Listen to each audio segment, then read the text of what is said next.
Rated M for mature.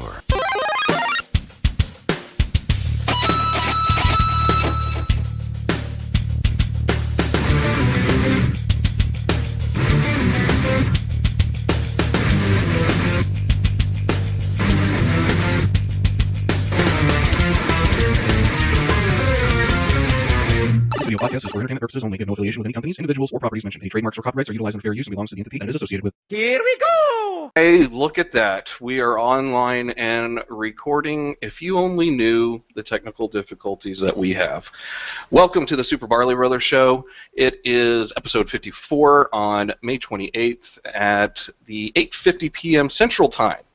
And I say that because we actually have a guest from West Coast. I'd like to welcome Mr. Adam. Hello, Adam. How are you? Ahoy, hoy. Ahoy, hoy.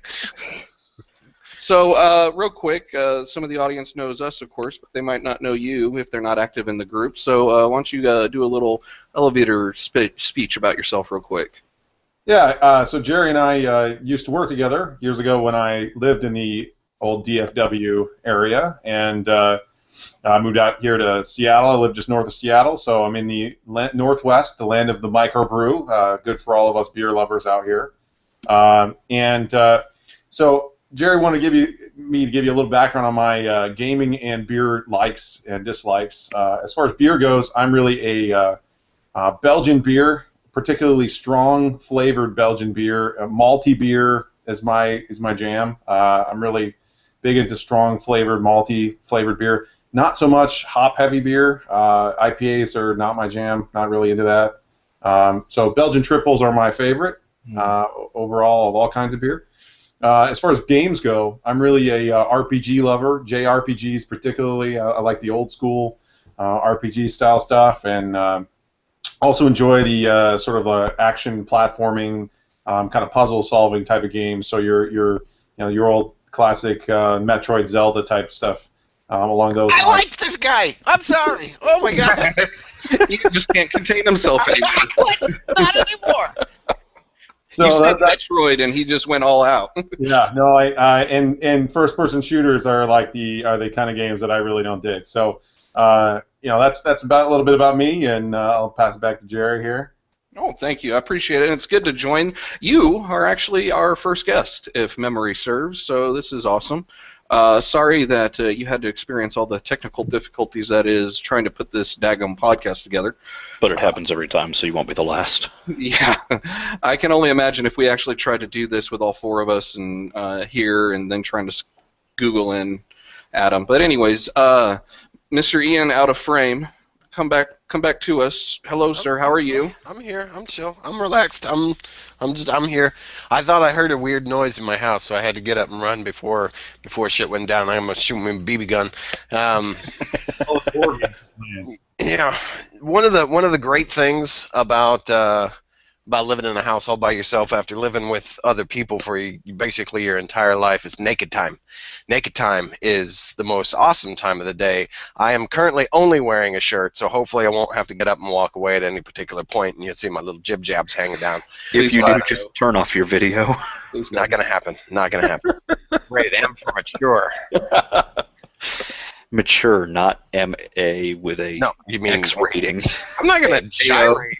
I'm not gonna gyrate at the screen. Okay, I'm not gonna. I might do that. I might just do that. I don't know. Other than that, obla-dee, obla-da, life goes on. That kind of shit. So. Well, that's a cool glass you got there. Yes. Let me put that up against the camera so that everybody can see it. For those of you listening that can't see it, it is yet another Deathstroke beer glass. This is the Deathstroke from Batman Arkham Asylum. Yes. Very cool. Arkham Asylum? Yeah. Origins. Arkham City? Origins, I thought. Asylum. Deathstroke no. Night. I had two drinks for my beer, and it's got the nice red Batman logo on the back of it too. So. And what about your shirt? Since we're showing off stuff, you got haven't I already showed the shirt off? So this is I got to be careful. Don't want you to see my Jim Jams. So this is my Spy versus Spy, Deathstroke versus Deadpool shirt. Love it. Cool. And then I got this Deathstroke wood paneling. Oh God! Here it comes. I've got a Deathstroke hat. You have Deathstroke underwear on? No, he's not wearing. I have no underwear on. Oh God!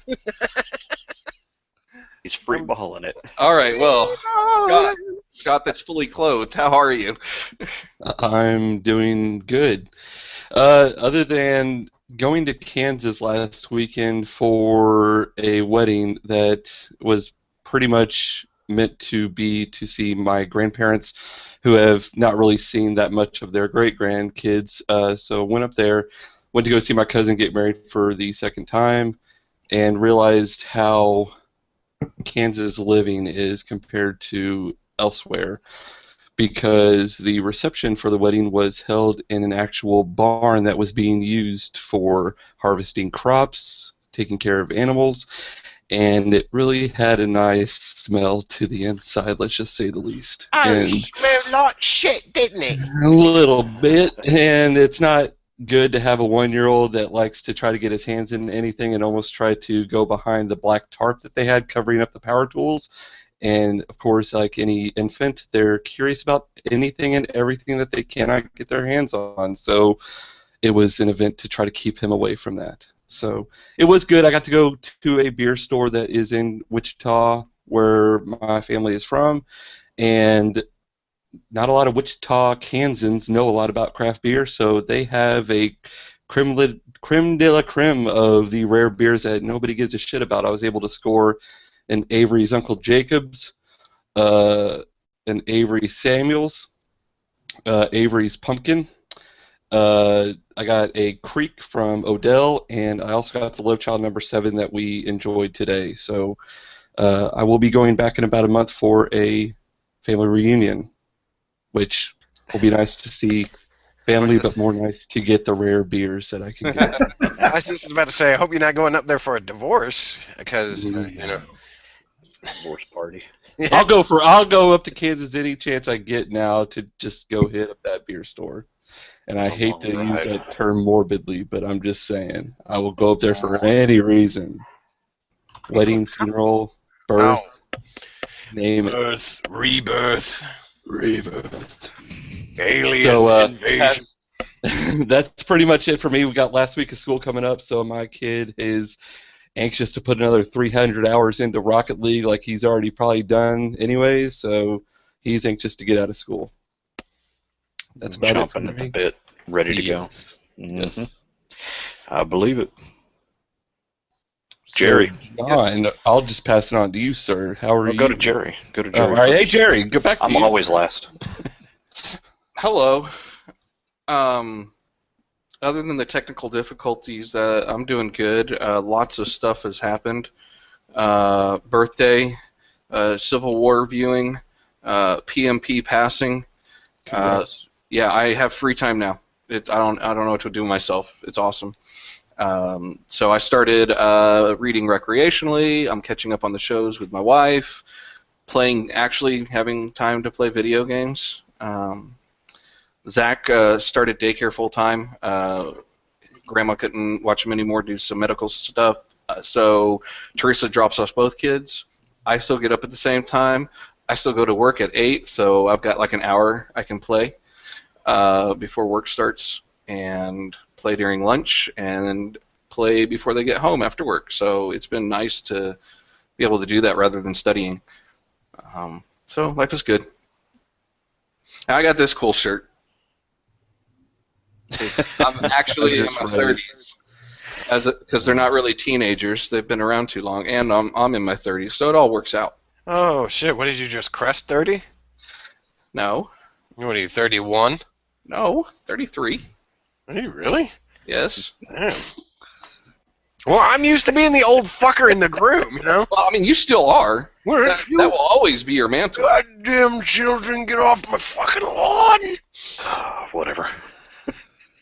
Mr. John, What's up, why don't you give us the 10-second, how are you?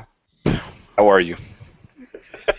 I meant the answer. You were supposed to say, I'm good, and then move on. And then be done, and then we How about this? I got nothing.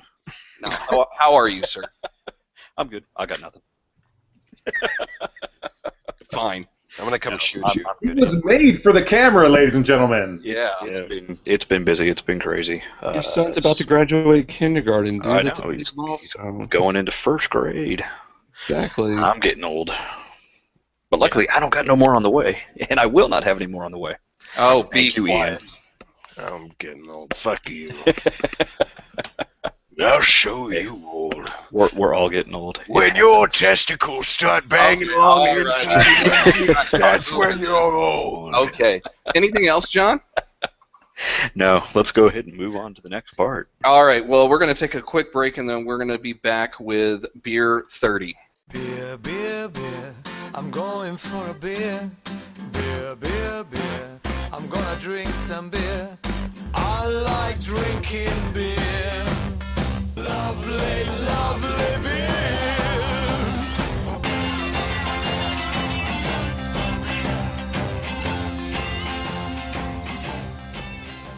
Hello, and welcome back to Beer 30. Apparently, it was too short of a break for Ian based on his reaction. I'm sorry. So, Adam, what you got on the in the glass today? All right, so I got my nice glass, and my glass is, if you guys can see that, is What? God damn it! I'm gonna steal your glass. a Golden Rock. Who is this man? I picked this up. Actually, He's our friend. I picked this up in Brussels, Belgium, while I was there visiting my wife's family. This is my favorite beer. Gulendrock is my absolute favorite beer on this earth. Love that stuff. Today I am drinking this Spirit Lake Cuvée. It's a Belgian-style double from Loowit Brewing in Vancouver, Washington. For those who don't live in this part of the country that's just north of Portland, it's like just across the border into Washington. So it's as Portland as you can get and still be in Washington. I am sending you a FedEx shipping label. What's that? I said I am sending you a FedEx shipping label. This is it's kind of if you can see, the color is it's a little lighter than I expected from a double, and it drinks kind of almost closer to, it's like a halfway between a double and a triple. So it's got some nice maltiness, but it's also just like a tiny bit of fruit to it, and a little bit of the spices that I like out of the Belgian beers. So pretty good. I like it. I just liked how Ian lost his shit when he said, "I got this glass when I was in Belgium, Brussels." I'm done. I'm so done. And what's tickling me too is the champagne chiller that he's got off to the side that he keeps putting the bottle into. I gotta keep the beer cold. Hell yeah, shit! I can't pick up my bag now because I've got a bomber in there that's open, and the last thing I want to do is end up spilling it all over the inside of the bag. But yeah, I got one of those like bags that you throw in the freezer. Yeah, I didn't have an elegant solution like that, so I have a champagne bucket with 3 ice packs in it. Look. All right, here, hold on. This is how it's happening. All right, let me put that off to the sides. This is what it is. This is like a lunchbox from my work. Okay, I've got like a bottle of water that's been frozen in there as an ice pack, and then I got like this ice pack in there from like this. Excuse me, from this what the hell is that? This brownie factory that my brother apparently works. They're a client of his, and ooh, that had to be loud. And they sent him a big old box of brownies with some like ice packs in it. So I'm like, I'm gonna use these. So it's not elegant. Don't try to make me sound nice and like I don't clip my toenails with my teeth. It's elegant in the way that a solution to a programming problem is elegant because it's simple and effective. Oh, I thought you were going to say brute force it until it works. No. No, that's trying to access sites that you shouldn't be. John, is there So that's something? my beer. Quite delicious. It sounds delicious, and seriously, I'm going to send you a shipping label. You know what? Do you like pumpkin beers? I haven't really had any that I've liked. Pumpkin is not really one of my favorite things. So Well, you know what? You just went down a couple of pegs, man. well, you know, I had ascended too far too fast, so you know my wings had to burn a little bit. That's true. You Icarused out. Yeah. I still like it. I still like it. So We need to send a pumpkinator up north. I got one. That's why I'm trying to see if he likes it. I can send him one of those. You pick out some other shit and send it to him. Did you guys get a chance to try? So I gave Jerry some this I know he may not want to share it, but I gave him some Fremont. Was it Dark Star, Jerry? Is that what it was? It was the bourbon barrel. I can't remember off the top of my head. I've got one cellared right now, and I'll save that for a bottle share or something like that, because I tried it non-aged and it was pretty good. So I'm really looking forward to it aged. Yeah, it's like a imperial stout or imperial. Mm-hmm. I think it was an imperial stout. So and it's bourbon barrel. It was like 14 or 15%. It was pretty strong. But it was like drinking alcoholic chocolate. It was delicious. So I sent some of that down to him for Christmas. So from Fremont Brewing, which I like. I don't know if you guys have ever had any beers from Fremont Brewing, but yeah, no, I mean, hey, Super Barley Brothers road trip up to the Pacific Northwest. You know, should put this thing on the road. Yeah, it's already on my radar. It's probably in the next 8 years. but there is a trip planned up to the Northeast. Right around the corner. Next 8 years, just right around the corner. With the kids, yeah, it really is. Stones throw away, just I gotta start packing soon. In 8 years, I gotta be up in the Northwest. Don't forget your underwear when you come to the Northwest. I don't like wearing underwear. I mean, all right, when I come over to your place, fine, but if you come to my hotel, it's naked time, always. Scott, what are you drinking? No, wait. Ian, Ian's drinking. Dang it. Thanks, Ian. Well, so tonight, Ian, I decided to go ahead and try out one that I hadn't tried in a couple of years. I'm having the Southern Tier Creme Brulee. The last time I had it, it tasted just like a creme brulee. It was very delicious. I enjoyed the hell out of it. This time, not so much. Ooh, bummer. What's wrong with it? Sugary? No, it tastes burnt. Mm. That's the best way I can describe it. It's like, now I know a creme brulee has like the caramelized sugar on top, but imagine if they did that too long, and it ruined the entire brulee. You know, so I mean, it may just be one of these things because this particular batch, I don't know if it's always the same, is 10%. So it may be one of these things where if I had left it to cellar, it might have ended up turning out better, but this batch not so good. But to kind of describe what it is an imperial stout brewed with vanilla beans and natural flavors. There is a picture of a cow on the cover of the package. Usually Southern Tier, really, really good. I really, really like it, but this one, it's not. I don't remember it tasting like this, so not happy. But I'm gonna drink the whole damn thing. You got more beers ready to go, I'm sure. It's so terrible. I'm just gonna put it in my mouth right now. Just gonna do one of these with blood my nose, and then just go. Oh man. All right, that's it for me. I mean, I have nothing more to say on this because I'm not happy. Hopefully, the more buzz you get, the happier you'll be. Maybe. Oh, I'll be happy. You know what? Fuck it. Move on. Scott, what's in your glass? Also, to piggyback off of what Ian's drinking from Southern Tier, the creme brulee, I'm drinking the Southern Tier, and we did not plan this. I swear to God, we did not plan this at all. I'm drinking the Southern Tier chocolate orange. So, if you gentlemen love, I don't know if you've ever had them, but they come foil wrapped, is the chocolate orange where you bust it and it splits into orange slices, but it's chocolate. Take that, liquefy it, and that is exactly what this tastes like. And it actually says that it pairs, I am pissed off that I did not get a little scoop of vanilla ice cream, because you guys know I like my whipped cream with my beers and I like my ice cream with my beers. This actually says it goes good with a scoop of vanilla ice cream, which would be amazing. It's got 2-row malt, caramel malt, de-bittered black malt, chocolate malt, orange peels, bittersweet Belgian chocolate, which, hey, there you go, Adam, Columbus hops, and natural flavors. And it's also a 10%. Outstanding. Southern Tier has never done me wrong. I'm sorry, Ian, that your creme brulee is subpar.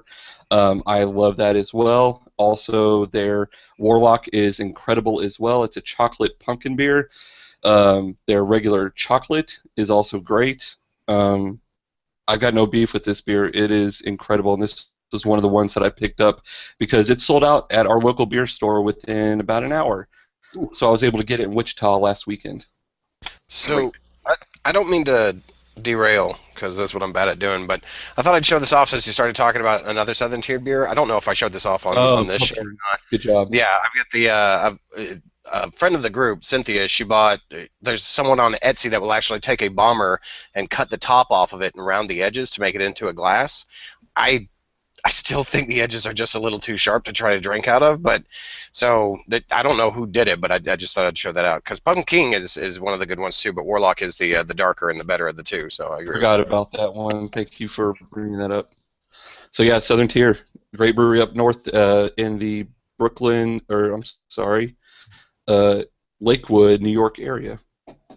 Hey, if you like that style of turning that bottle into a glass, there's people up here, since this is wine country up by me as well, and another fun fact for viewers, I'm a huge wine nut. I drink a ton of wine, so I got about 450 bottles at my house.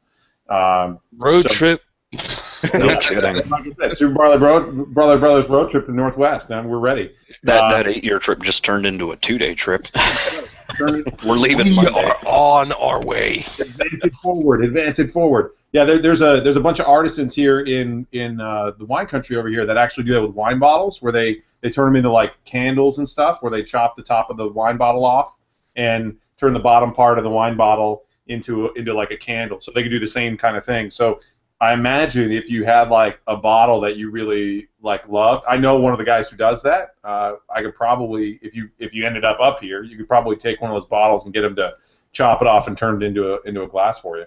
Okay. Well, I tell you what, if since it's going to be 8 years before we make our trip up there, if we do get a box together and send it to you, there'll be a St. Arnold Pumpkinator in there.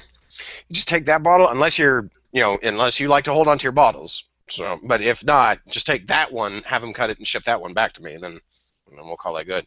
Yeah. I'll send you like a 20 spot, a 10 spot. What how much do you think that would cost?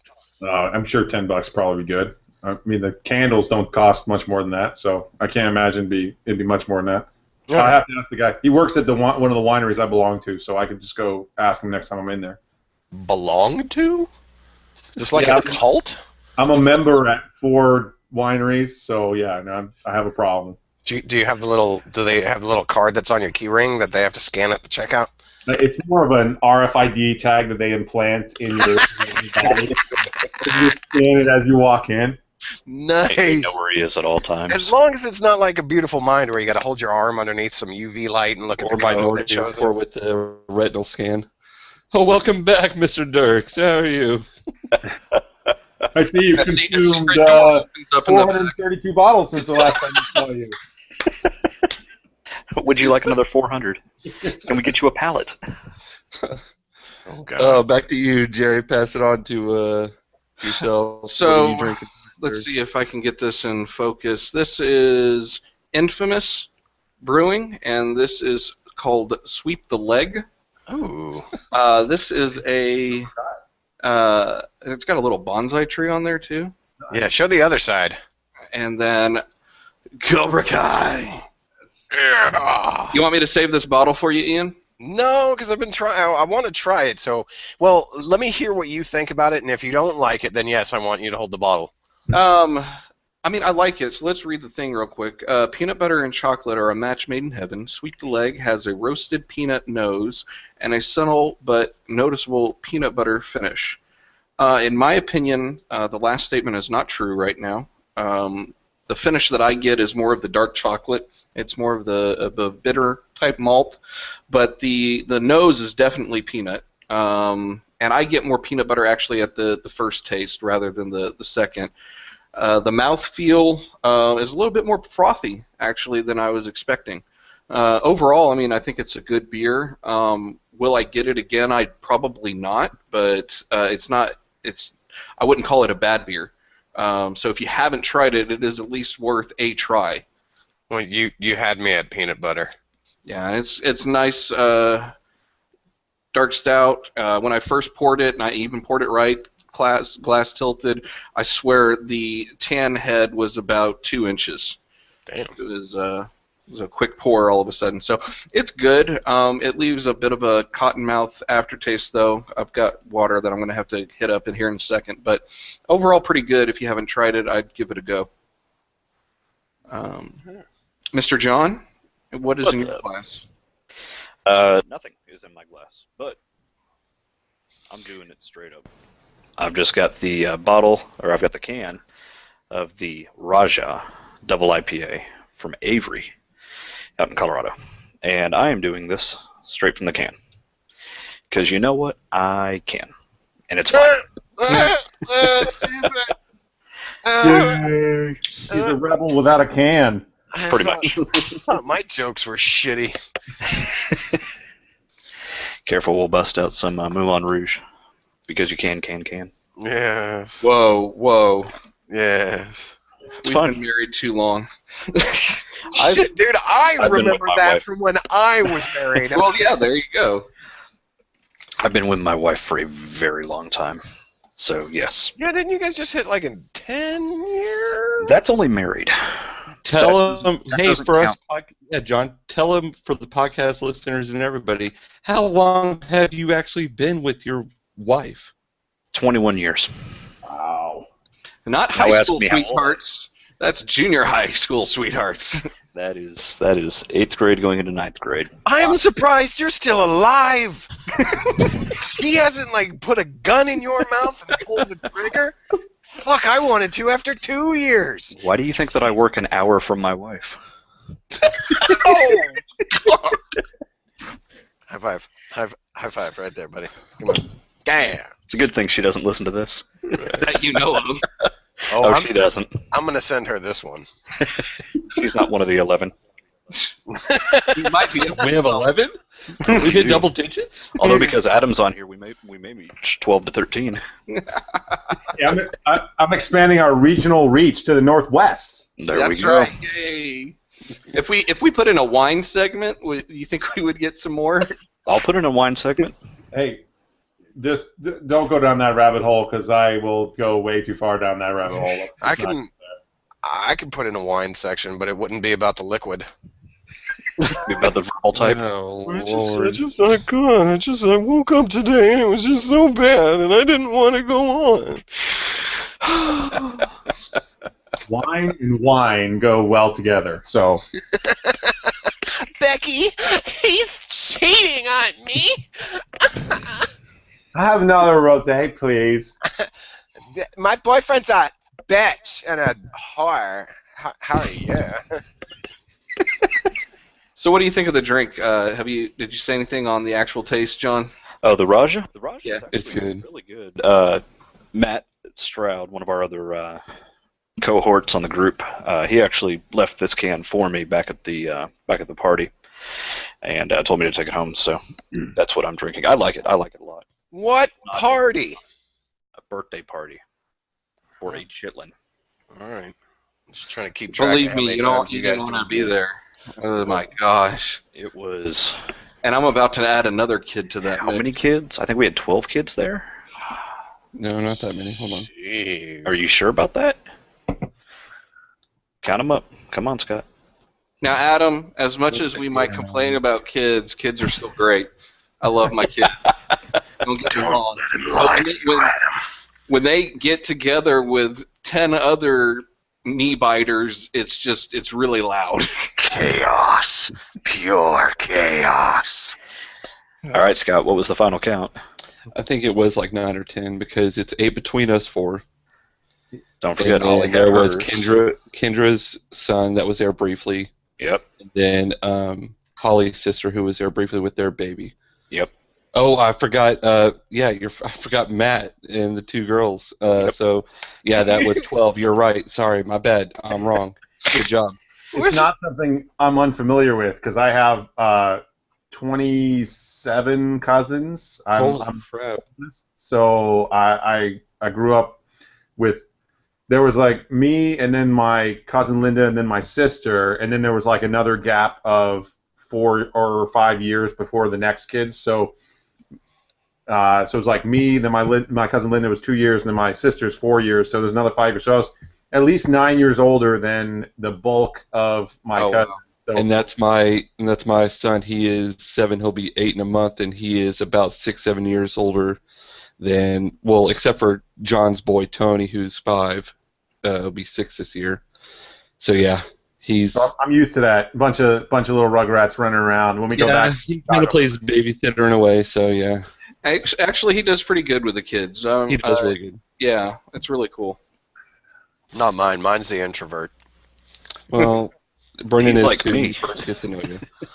Mine is also the oldest of the group too. So that's Yeah, he is a year older than Brendan. Yep. yeah. Here we go. 4th grade next year. No. Yeah. Wait, Yeah. 4th. Yeah, it'll be 4th. Yeah. God. Funny story, real quick. I don't have the pictures. Well, no, I do have the pictures, but I don't know if you'll be able to see it. So this is his 3rd year school picture, and he is wearing a Deadpool shirt. I don't know if you can see. So for his, oh wait, no, this is 2nd grade. Yeah, this is 2nd grade. So for his 3rd grade picture, he's wearing that same shirt. That's awesome. So I told him from here on out, until you Don't graduate, wear- school Yeah. pictures, you have to wear that Deadpool shirt. So at like Start 8th buying them in grade, bigger it's- sizes. no, sir. We're gonna watch Just let it that get shirt tighter and tighter. shrink up on him. It's gonna be a midriff shirt. Yeah. Just, Oh, like, the Lord. board chest hair like sticking out and shit. Good old family talk. Alrighty, well, I think that wraps up the beers. So we're going to take another quick break, and then we'll be back with game time.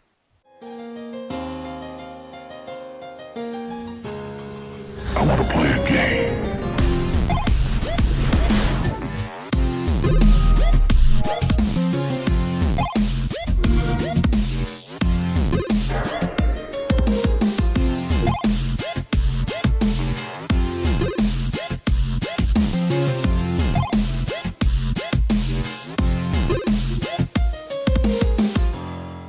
And welcome back. It is time for the video game portion.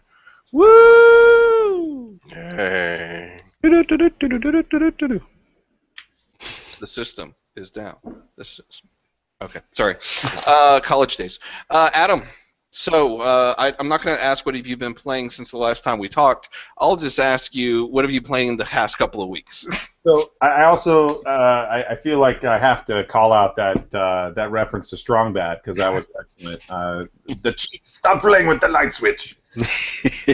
Real quick, when Ian and I met in college, we were doing audio engineering together, and our teacher, if you were not on his good side, could quite be the big jerk to you. But we managed Even to if you were on the good side. that you is could be true. there.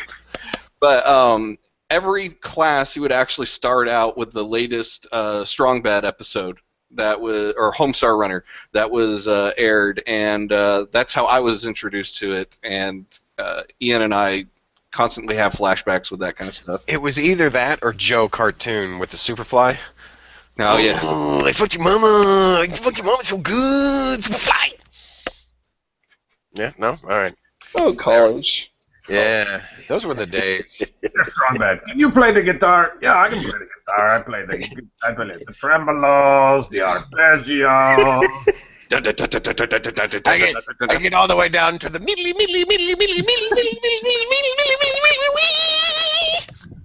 I'm gonna have to put some. Y'all send me your favorite Strong Bad episodes. I'll put that links in the description and everything like that. I love Strong Bad. Nostalgia. I love Strong Bad. Oh, Lord. Since we were talking about shirts, and I didn't get to show my shirt, I'm also wearing in tribute to my favorite team, the Oh. Dirk Nowitzki. It's a crossover between the Dirk Nowitzki and the Mavericks. So it's the Mavericks and the Big Lebowski. So Dirk Nowitzki and the Big Lebowski. So it's like the Big Nowitzki T-shirt. It's one of my favorite T-shirts. I had to throw that out there Love since it. we're talking about T-shirts. Not That's game, awesome. but pop culture focused, and definitely a drink lover. So as far as games go, so yeah. since we wandered afield from the games, talk about the game I finished a little while ago first, because I got probably more detailed thoughts on Dark Souls 3. I don't know if anyone else in the group has wandered into the From Software black hole, but these games are known to be challenging, would be a polite way to put it. They're hard. They're hard like old school Nintendo games, where you have to learn enemy patterns and be able to progress through an area. And if you make a mistake, the game punishes you by pretty much killing you every single time. So the harder sections, you cannot make any mistakes. If you make a mistake, you die. And the easier sections, you can get away with 1 or 2 or 3 mistakes and make it through. And then they throw in a little bit of a multiplayer element where guys can invade your game and kill you, just to add a little spice to it, to make it a little bit more challenging. This game it's actually the 4th, despite the fact being called Dark Souls 3. The first game was Demon Souls, which was just a PS3 exclusive, and then Dark Souls, Dark Souls 2, and Dark Souls 3 have all been PS3 or Sony and Microsoft, and I guess PC now as well, available games. So very similar kind of a setup to the previous several games, where you start in sort of you go through a little tutorial area, and then you get to kind of a nexus, sort of a place where you warp from to the different the access points for the different levels of this game are called bonfires. They're little, they're fires that you light, and then when you get to the next one, it's sort of your next checkpoint in a level. And I enjoyed the game. The game was very good. I will say, I don't think it was as good as either of the previous 2 Dark Souls games. Or in terms of level design, it wasn't as varied as any of the games. I think it had some of the more vanilla level design of the series. And my biggest disappointment with the game, not to sound like I didn't like it, because obviously I did. I played it for 70 hours or however many hours it took me to beat it, and do a bunch of extra trophy hunting and stuff. But the weapon design for this game, unlike previous games, was very vanilla. So you started off with a weapon, and I really didn't get a chance to upgrade my weapon from almost what I had right after the tutorial area until 80% of the way through the game. So I was kind of disappointed with that. Both my armor and my weapon kind of remained the same. You'd find a bunch of these items, things that were, you should get drops or whatever, find treasure, and it wouldn't be any better than what you were using, which is a big contrast from the previous games, where you'd find useful equipment and you'd be able to swap things out. Different plates. The other thing I thought was this game was a little bit more linear in terms of playstyle. There were less playstyles that were viable, so you could only have certain builds really that worked for progressing through the games. Where I think Dark Souls and Dark Souls 2, especially Dark Souls 2, they really made an effort to allow you to build any kind of a character profile that suited you, and you could say, hey, I want to be a dagger-wielding, hex-casting guy, and that could work for you. And you didn't need anything, you didn't need to follow some sort of preset pattern. Whereas this game, if you chose to, for instance, use the miracles, it would have been a very tough sled for you, because it was not really balanced with the sorcery or the pyromancy or a melee character. And as a melee character, if you were going to try to use certain weapon classes, you would have just been out of luck. So I felt like the game was a little bit out of balance. There were some things that they really it felt like ignored, maybe.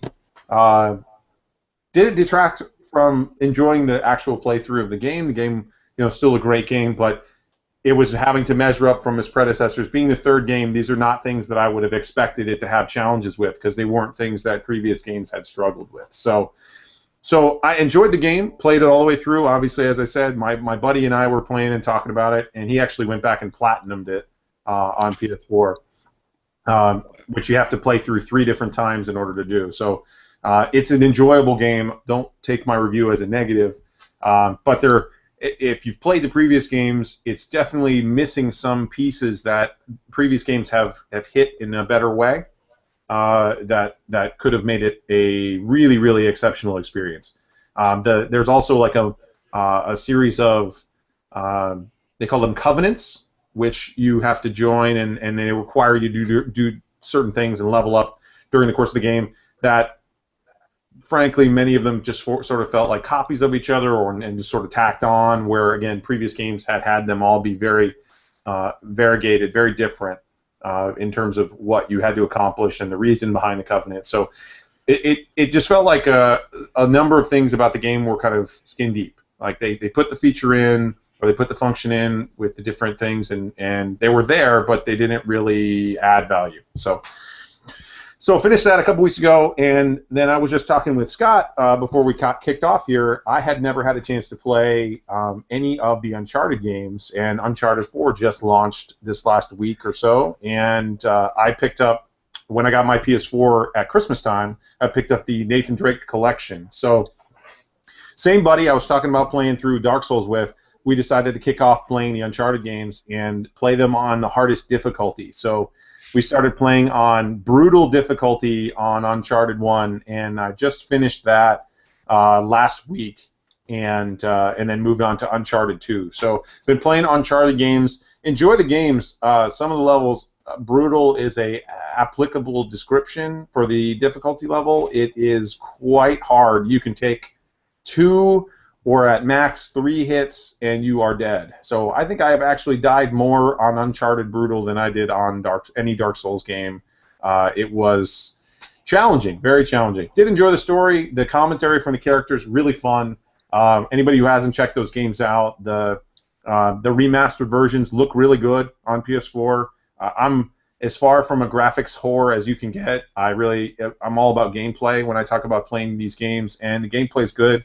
The only mechanics that are really kind of sticky in that first game are you're frequently trying to get behind cover when you're doing these gunfights with the enemies, and you're using O to do that. I play on PlayStation, so I don't know what that is on Xbox, but on the PlayStation, you're rolling in and using O, and sometimes it will like lock you onto a feature you're trying to roll past instead of moving forward. You'll like stick back to something that you and be standing in front of the cover that you were trying to get behind. So it being the first Uncharted game, admittedly there probably were some things that they had to work out, but really enjoyed the character and the voice acting is really good. It's really funny. The second Uncharted game has my favorite quote that I've run into so far. They're in the jungle and they're going up to this place, and the sort of sideboard character who's with your main guy says, "Oh man, I'm sweating like a hooker in church," and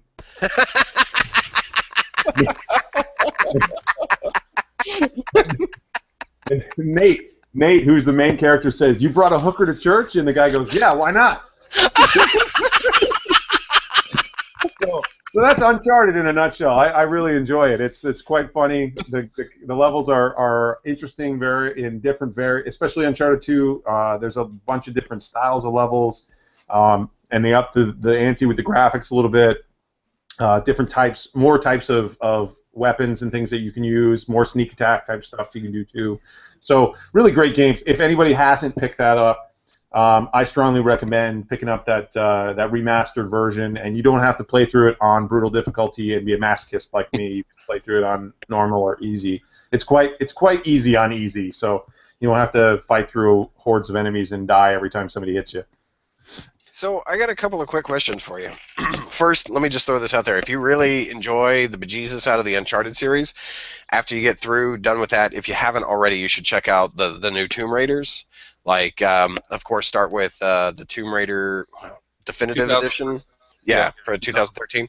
And since you have a PlayStation 4, Rise of the Tomb Raider should be coming out for that platform at the end of this year or around Christmas time. I'm currently going through that, and I'm having a lot of fun with that particular game. So I would say if you're digging the Uncharted, check those out when you get off that. And if you're like looking for an Uncharted fix after 4, those should kind of scratch that itch for you. Very, very cool. Also, when you were talking about Dark Souls, you happened to mention that it was like the 4th game in the series. So you don't consider Bloodborne to be part of that series? That's what I was just about to ask him if he had picked up Bloodborne yet. Bloodborne is like a cousin. So I consider Bloodborne to be similar, but it's not the same the mechanics of the game are different. And I have only played, so disclaimer, it's another game in my backlog, so I've only played a couple hours of it.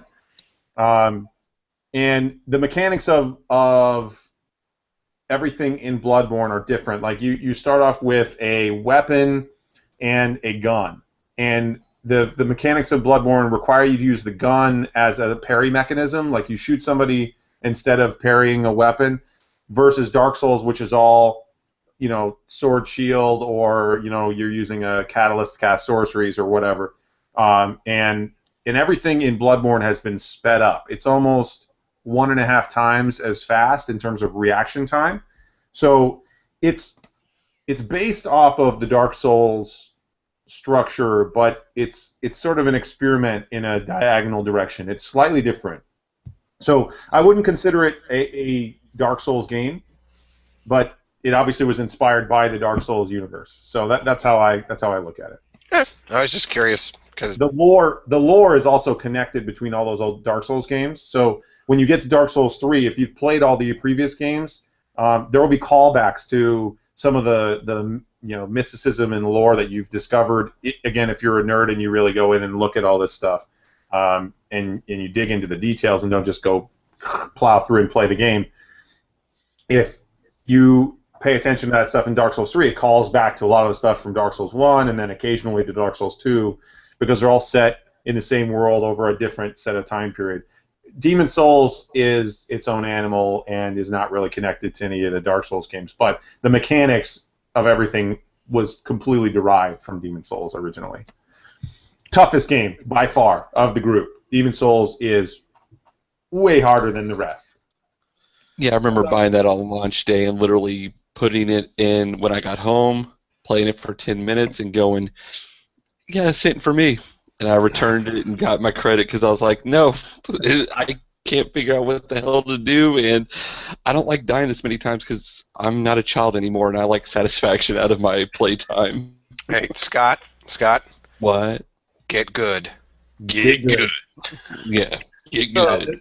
This Dark Souls universe is all about, it's like the gratification you get from completing an extremely difficult obstacle. That's what the series is all about. You know, I find games tend to be too easy now, typically. They make them very accessible. And I'll just use that as a PC term. Accessible to anybody. Casual gamer pickup. You can play through, play it on easy, complete it. I prefer a game that will knock you over the head a few times. You know, sometimes there are areas that you want to throw the controller, and that's true. But did you? When you beat that area, you feel really, really good. You know, you actually feel like you accomplished something, rather than just next checkpoint. Who cares? Come on, tell us honestly. Did you spike a controller? Not with any of the newer generation systems, but back in the days of Nintendo's, I was known. We don't see Nintendo made them like fucking bouncy balls. You were made to spike them. I mean, they were properly gauged for that. You do that nowadays, it's a $60 purchase to replace the thing. And I'm responsible for that $60 purchase and not my parents. So, yes, I'm... Not like back in the day when it was $15 to replace them. Granted, I still have the Super Nintendo controllers that came with my launch Super Nintendo, and they still work just fine after years of being thrown at the ground. But, you know, that's Japanese ingenuity. This beer is getting better. So Adam, I'm a novice at best when it comes to RPGs. That's being generous. One of the things with RPGs that get me when I tried, picking up Mass Effect 1 or when I tried picking up Star Wars, was just the to me, and don't spite me for this, but it was a slow story build. It wasn't that quick, satisfying game satisfaction that you might want to look for in like 15 to 30 minutes.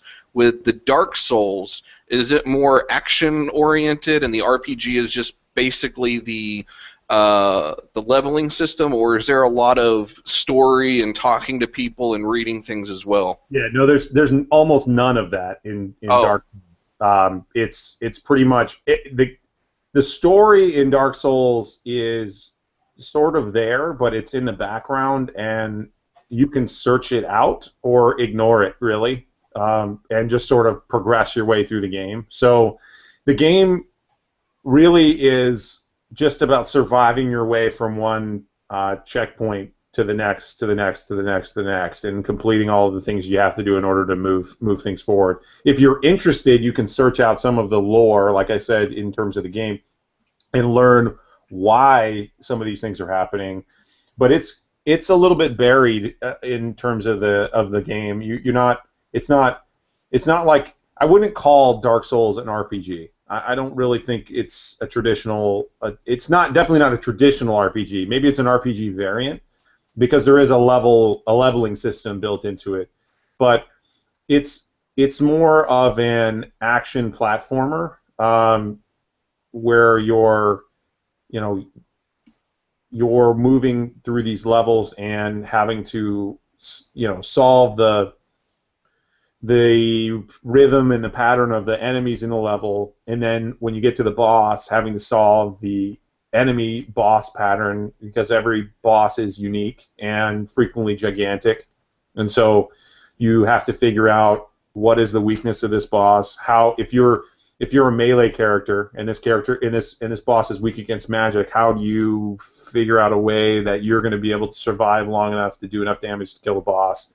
And they built in, one of the things that made this game easier than previous games is they built in a mechanic where you can summon, the multiplayer component. You can actually summon people to help you with boss fights.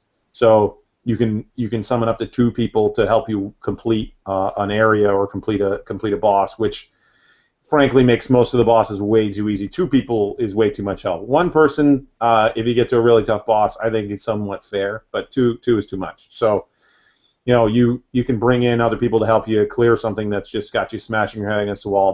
One of the last couple of bosses, and it's in an optional area, was this guy who rides a dragon around, and he's got like a lightning spear, and the guy himself really wouldn't have been impossible to beat, but the mechanics with the camera moving around and being able to keep your eye on where he was while he's flying around above your head made it really impossible to stay out of the way, as you think you were okay, you're trying to find the guy, and then all of a sudden you get blasted by dragon fire and you're dead. Or you get hit by a lightning bolt and you're dead. And it was very frustrating because you couldn't keep the guy in front of you to know where the hell he was, and in order to see what he was doing, in order to dodge it. You couldn't dodge anything because you couldn't see it coming. So stuff like that makes some of those guys, I think, kind of cheap. not so much challenging as cheap, because you can't see what's coming at you, and therefore you can make no move to dodge it. Mm-hmm. No, but I would, as an RPG novice, or really a novice at any of these kind of games, unless you enjoy the punishment of a game that's just going to clobber you to death and require you to come back for more, this is not a game I recommend to people unless they enjoy that aspect of just extremely difficult, over and over and over again. If you make a mistake, you die. You have to start over again. That's just what the game is. So I like that personally. I'm a bit of a masochist when it comes to video games. So I seriously think, Jerry, that you should give it a shot, because knowing your history, there was a time when you didn't play all the older games that Adam, I don't know your background, that me, John, and Scott did, where you had to spend the time doing exactly what you said, learn the patterns, and then attack in that succession. Of course, the games that I'm referring to were two-dimensional. So I would say, Jerry, if it's on sale for like $1, pick it up, stream it for my enjoyment, and then if you don't like it, don't finish it. We'll talk about this in a minute. If we're talking difficulty, or Ori. But we'll get to that later. Yeah. So, Adam, one more thing, because I want to try to take as much time as I can before you have to drop. A lot of the other big gaming people, it's like 9.5 out of 10, 8 out of 10. You had some beef with it, but overall, would you kind of agree with those reviews that it's a pretty great, excellent game? Oh, it's an excellent game. I mean, like I said, I played. So I'm kind of strange in the way that I approach games I really, really like. I don't want to finish them. So the best games I ever played, I will get right up to the end, and then I'll set it aside because I don't want the game to be over. I don't want to stop. I don't want to have that feeling of finishing it. Sometimes I'll finish it, and then I'll go back and play it through again, and then just stop at the end.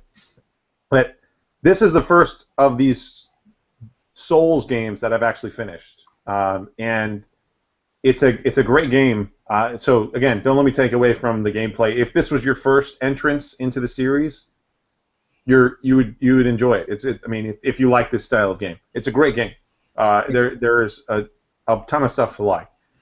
Now, I have to take it down a peg comparative to its predecessors because I think it has some things that were unnecessarily taking away from the game that shouldn't have been there because they've produced. This is, like I said, this is the fourth game they've made, so they should have been able to figure these things out. I think part of it might have been because they produced Bloodborne and Dark Souls 3 so close together, and so this game maybe was a little rushed. So they didn't add in quite the depth that they would normally have with one of these games. So yeah, I would say 8.5 if we're going to do on the IGN scale here. If we were to say out of 10, 8.5 out of 10. Okay. A really good game. Not great. Like I'd say the best of these games was the original Dark Souls. That was the best game. Probably Dark Souls 2 would be my second favorite. Demon Souls would be third. This would be fourth. Because Demon Souls was just so original when it came out. It's punishingly hard, but it is extremely original. Everything in that game was the first of its kind. Nobody had come up with a game of this type before. So everything they did was a completely new endeavor. And so, some of the mechanics that didn't really work for that game they fixed when they went to Dark Souls, which is why Dark Souls was and remains the best game of this type ever made, and probably will remain that way because it is. I would rate that game 10 out of 10. It was an absolutely flawless game, incredible game. If you're going to pick up one of these games to play, as Ian said, that would be the game I would suggest. Pick up the original Dark Souls because it was, everything that's good about this series. That it had all of the incredible diversity of level design, character design, covenants. Enemy design, and incredibly difficult boss fights, all packaged into one game. You had the whole ball of wax all there. So that's the game I'll tell you to pick up if you're going to pick up one. Pick up the original Dark Souls. I imagine they'll probably remaster it eventually for the PS4 and the Xbox One if they haven't already. No, they did number 2 as a remaster. The closest thing that you'll get to a pseudo remaster is when they released it on PC. They did the Ready to Die edition, which is the DLC and the vanilla game together. So I mean that's Jerry. That would be the best way for you to get it because then you could crank up the graphics to your or to the settings that your your computer will allow. And it'll probably be on par with if they did a up-res. And I've also seen it for pretty cheap for $7.50 is the lowest that I've ever seen it go for is $7.50 on PC. It's definitely worth that too. Is it on Steam? Yeah. Okay. Make sure if you play it, Jerry, play with a controller. Don't play it with. It is controller compatible. That's all I do. Yeah, I was about to say Jerry's like me. Anytime I play on a PC, which is few and far between, it's with a controller. Yeah, I think the only time I play, if I have the option, I always play controller. But real-time strategy, I'll do keyboard and mouse. But that's probably the only time. So, Adam, I know you have a hard stop. Do we want to wrap this up and you can drop, or do you want to stick around to the last minute? Hey, I'm happy to wrap up. I just throw in a couple other things I've been playing lately, and then we can. Okay. I can say sayonara. I've also been playing Dragon Age Inquisition, which obviously Ian is a fan of. So I enjoy that. I really like the open world concept that they've built within the game, where there's all these sort of regions of the world that you can go visit, and you can visit both of the countries, Ferelden and remind me, and what's the other one called? Oh, no. Don't even get me lying to you. I have EA access, and I spent the trial time in it, and they put it in the vault, and I have it on my system, and I need to go back and play it, but I've also got that, Fallout 4. I got all sorts of other shit, but I need to go back to it. But all I got to say is tell me, in a timely manner, did you at least get out of that first area, or did you attempt to complete that first area before you moved on? So you actually cannot complete the first area before you move on. The game mechanic actually forces you to go with the overall quest line. The overall quest lines of it. This is sort of like if anybody's familiar with the Dragon Age games, there's a rift into the Fade, which is where like the spirit realm, and it forces you to move towards trying to close that giant rift in the sky. To the Fade, because it's letting all these demons into the world of the living. And your character is uniquely equipped because he has some sort of a magical kind of brand on his arm or something, because that you're discovering his past. You don't know why or how it happened. And so you progress through. There's a number of different side quests in that first area, and then you have to kind of move on, and then it opens up a number of other different other side, other areas on the map. So that first area you start in, the hinterlands, and then you have your city, and then you have all these other, I think I have 6 or 7 different areas the size of the hinterlands now that I can go to. And there are probably another 15 to 20 based on what I can see the game's progression. So there's a huge amount of, like I said, open world, and I love open world games. Scott and I have talked about that. We were big fans of Xenoblade Chronicles X because of the open world dynamic of that game. I love those games where I can just go wander around and knock over rocks and pick up stuff and just do shit, whatever I feel like. I don't have to follow the natural progression of the game. So it's really cool that way. You can pretty much make your own adventure. You don't have to follow any of these side quests if you don't want to. You can just take the direct quest line, or you can do thing after thing like Skyrim sort of style. But I think implemented better than Skyrim. The only thing I don't like is the combat system. It feels sort of automatic in contrast to like the original Dragon Age Origins, where it was more of a Baldur's Gate style, where you set it in a tactical view and listed out all of your individual actions that you're going to perform for each character. So sort of set an action, and you unpause and then run that turn, and then you run the next turn, and so on and so on. They went away from that with this game to make the action more of a in real-time combat system, and so you kind of set the pieces up and then just let the dominoes go, and you can make small adjustments, but in the heat of battle, if you're outclassed, pretty much you just die. And again, I'm playing it on a hard setting because I like a little challenge. You're a strange man. I'm the kind. I'll admit, and you can call me a filthy casual if you want, but I'm the kind of guy that I will put a game on easy because I am more interested in the story. Now, the mechanics, they have to have fun mechanics, but it's like. Let me, real quick, and I'm sorry, I'm going to derail. I know this is a problem. Bayonetta was one of those games that I played through on easy, but if you did like New Game Plus, it immediately bumped you up one level. So I played through that game until I was on the hardest setting, but it was kind of like Dark Souls, where you would keep all of your progression through each of the games. So I mean, that's probably one of the only games that I ever played on hard or whatever difficulty it is. But yeah, no, I'm a giant sandy vagina when it comes to that. I like my story. I like story. I'm surprised by that, given your love for the NES platformers.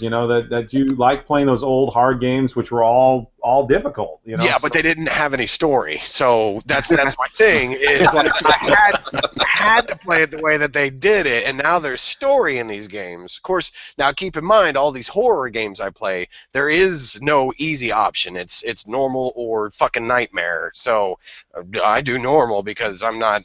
No nightmare. I'm with you on story. So for me, a game, there's two things to a game. There's gameplay, which is to me the most important thing about a game. If it's not fun to play, I don't care how pretty it looks, I don't care how interesting the story is, I'm just not going to be into it, because you have to make the mechanics of the game fun to play, or it's not a game. It's not a fun game. So 2 is story for me. If there has to be a story piece there, and then the third piece, which is by far for me the least important, is the visuals. So it can be pixelated 8-bit style, and I can still enjoy the game if it's got great gameplay and a great story. The visuals are just sort of icing on top. So I'm with you. That's one of the things I've really liked about Inquisition so far is the story is very interesting, and I think that's true of all the Dragon Age games. They have a very detailed story, and a lot of the characters have a backstory, and so, again, you can go as deep or as shallow as you want into that. I am, like I said, the kind of person who likes to kick over every rock and find all of the different pieces of lore that are scattered all over everywhere, because all of that adds color to the world that I'm immersing myself in. So I really enjoy that aspect of when somebody takes the effort of adding all those individual elements to a game, and then I want to go discover all of them that I can. And I'm not going to find everything, but to throw an Ian reference in here, one of the things I really loved about, my favorite Metroid game was Metroid Prime. That's one of the things I loved about Metroid Prime was all the lore that they had scattered throughout the world, where you go and you discover, the history of sort of how things came to be on this planet. And it just really felt like it was, it made it feel like it was more of a real live situation, because you're discovering how the world came to be that you're moving across, and then you're interacting with, and why things are the way they are, and why you might run into an enemy in a certain place. So that's just me. That's my personal idiosyncrasies when it comes to gaming. That's the stuff that I like. I like to, I played Dragon Quest VIII back in the day on the PS2 and spent like 3 times as much time playing through to a certain point as my buddy, because I was searching every nook and cranny on the world map for hidden treasures and all kinds of different stuff, because that's what I like to do when I play these games. So I can see it. Your buddy shows up with like a very simple leather armor, and you come rolling in with like the Diablo, like the pointy ass shoulders and the axe that has like skull coming off of it, and you're like, what? I found it under that 88th rock that I kicked over. You didn't find it? Well, that sucks for you, buddy. It makes sense. I mean, if you're not going to kick over the rocks, you're not going to find the badass spiky shoulder stuff. I mean, you got to go look for it. You got to do the just roll. put it out there where anybody can find it. Yeah. They don't put the best stuff out there where everybody could just stumble across it. No, you gotta look for it. It's just like back in the old days with like games like Breath of Fire. You gotta go deep. You gotta go deep and know where all of those different points are. You gotta like tick off 4 different things in order to achieve the ultimate ending or whatever you were trying to get to. Or like Final Fantasy VI or whatever they called 3 here, where you have to go through all those steps to make sure that you get all 18 people for the main party, for the total party. Yeah. Yep. There's 2 hidden characters. Yep. Same with like Vincent and Yuffie in Final Fantasy VII. Granted, that's not an 8-bit game or 16-bit that we're referencing here, but yeah. Are you blowing into the microphone, Jerry? Is that supposed to be like a wrap it up kind of thing? I didn't know I was blowing into the microphone. I'm sorry. Just heavy breathing. Jerry's just got very heavy breathing. Well, I think that's got to be it for me, guys. I have to wrap up and jump off. I got people gonna be knocking down my door here in just a minute. So, all right. Well, hey, I knocking down your door. Well, I imagine that I'll hear from you at some point, John. You'll be knocking on my door and be like, "Hey, I'm here. I'm ready for the beer." At some stage, yes, I will. It's been 8 years, okay? Here I am. I'm here. Let's make this happen. It's been a pleasure, gentlemen. No, I Thank appreciate you very much for joining us. Sorry we had so much difficulty, but hopefully next time there won't be as much. But who are we kidding? It wouldn't be the SBB show without some technical difficulties. Damn straight. So, Adam, thank you so much. Viewers, if you're in the group on Facebook.com/group/SuperBarleyBros, Adam is extremely active in there, so drop him a line if you're interested in meeting up and playing or anything like that. And Adam, thank you. Appreciate your time. Thank you. Adios. See you later, man. Later, bro. Alrighty. Ian. Yeah. What have you been playing with your hands with controllers? Oh. I thought Let's we were be gonna start specific talking on about this. naked time again. 'Cause Well, it's been about 30 minutes since we have, so I thought it was fair to I mean, bring it up. I could talk about naked time. Just so that everybody knows, this is all that's left of that 10%er. So after I finish this, I am going to switch into my Maybox. The car? Yep. Okay, cool. What the hell's it? Look, man, I work in auto finance. Maybach is that's a car? Yeah. Yeah. It's a nice car. None of us can afford it, even if we put all of our income together. Well, that explains why I haven't heard from it, because I work in subprime. Did you pay your loans? No? Do you want a car? Yes? Talk to me. Sorry, I got on a tangent there. Guns. What have I been playing that I haven't already talked about once before on the show? So I recently started a playthrough of Dead Space Uno. That is... So... First things first, I just want to throw out there that I think if you're going to make a game and you're going to make your protagonist silent, keep him fucking silent. Don't change your idea from one game to the next. You know, Zelda, the most you get from Zelda is Gordon Freeman doesn't open his fucking mouth. Master Chief didn't say much until 4, and then so forth and so on. But it is one of these things where I know that... what? Sorry. Oh, okay. I got sidetracked. Words popped up on my screen. It said update to Windows 10, and I said no. So it is one of these things where you play as a silent protagonist. So you've got these two people that are constantly like contacting. Almost, Jerry, have you started Arkham Knight? I'm sorry if I'm kind of pulling. Arkham Knight? Yeah. Yeah. Okay. And I'll be talking about it. Okay. Cool. And I'm gonna talk with you about that. Not that I've been playing it recently, but you know how sometimes you'll pull up the image of somebody on your wristband. So think about that happening, but you don't know it's going to happen, and every time it starts, there's like a really loud old TV static noise right before it happens. And this is a game based around jump scares. So someone basically calls you on that thing. It's like, Isaac. It's like, whoa, that's fucking loud as shit. Why are you doing that? Stop it! I'm down here with demon babies with tentacles coming out of their backs, shooting things at me, and I've got people with arms out of their backs that have knives on the end of them, like Baraka style. Don't fucking come at me like that shit. Fucking, let me pick up the damn phone. Don't. All right, sorry. I got off on a tangent. And it probably doesn't help that you wear headphones. And I have them cranked up all the way. Because one thing I really like about this game, and Jerry, I know that you don't play horror games, but the audio on this game is just awesome. Now, granted, there are your usual past generation glitches where if like I kill someone and the whole thing about the quickest way to kill a bad guy is to actually dismember it, meaning shoot one of its legs off and then shoot one of its arm pieces off, and then it's dead. If you just shoot body shots, you're going to put like 5 or 6 rounds into it before you technically kill it. But if you do as I said, it's only 2 shots and they're dead. Now, if you get one of those body parts rolling down a hill, yes, you're going to have that annoying noise. But other than that, the sound design is superb. Like, I'll be standing in a room trying to, like, just figure something out or looking at my inventory, and you'll start hearing whispers of other people. And it's because I've got it up so fucking loud that it's like, I can almost make out what they're saying. I swear to God, I listened to someone's grocery list once.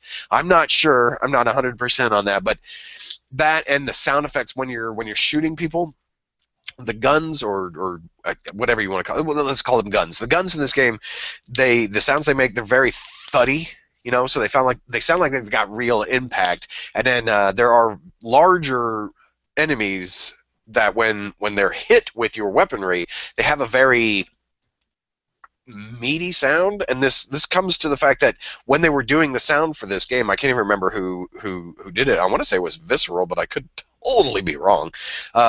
They actually set up like a watermelon right next to a microphone and would hit the watermelon with a katana, and then they would do almost the same thing with like dropping the watermelon and then trying to have a microphone as close as possible for certain sound effects. But just the work that the people did on this for the sound effects is fucking amazing. The game itself is kind of fucking cheap, like real cheap. Like, sorry. No, you're good. I should have just asked later. Going back to the sound, though, just because of our background and everything like that, sometimes I think that that's taken for granted with some of the games. So you really think that this is like superb above like other games when it comes to the Foley and the special effects, that it's really a part of the game? So let's take it. Let's take it in some different tiers real quick. So you've got your story tier, you've got your graphics tier, you've got your gameplay tier, and you've got your sound tier. Let's say most games don't put the sound tier as high up as all these others. This game kind of put it up a little bit and kind of put the graphics down a little bit. I mean, the graphics aren't really all that crazy. You don't have a lot of reflective surfaces. Granted, okay, I'm playing on the Xbox One through the 360 backwards compatibility, so I'm playing on old gen style. So I mean, if you have it on PC, you probably have like reflective surfaces and shit like that. But that's, you know, I'm going off of the one that I'm playing. So it's kind of one of these things where it's like the graphics aren't super great because everything's kind of it was in that time frame when everything was gray and brown and highlights of slight color. So it seems to me like they spent a little bit more time on the sound effects, because with it being a horror genre style game, you need that, because you need the sound to kind of help create the tension for your next jump scare. Kind of like with Alien Isolation, there are periods of times when I'll be walking down a tight corridor and you can hear a necromorph crawling through the air ducts. Not that it immediately pops out, but you could just hear it, you know.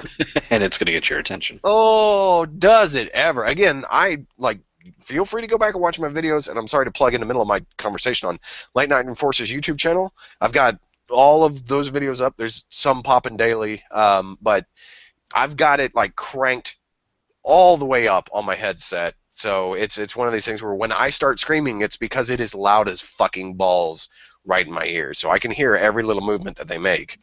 One thing that does irritate me, though, is these necromorphs remind me so much of the Flood.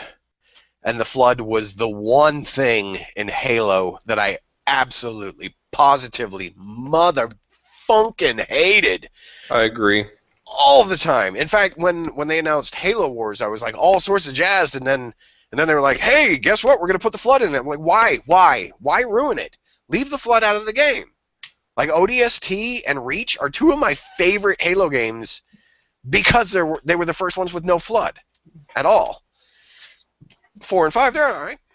Those Prometheans are fucking dicks. But I'm currently blazing through that. I'm having a lot of fun with it.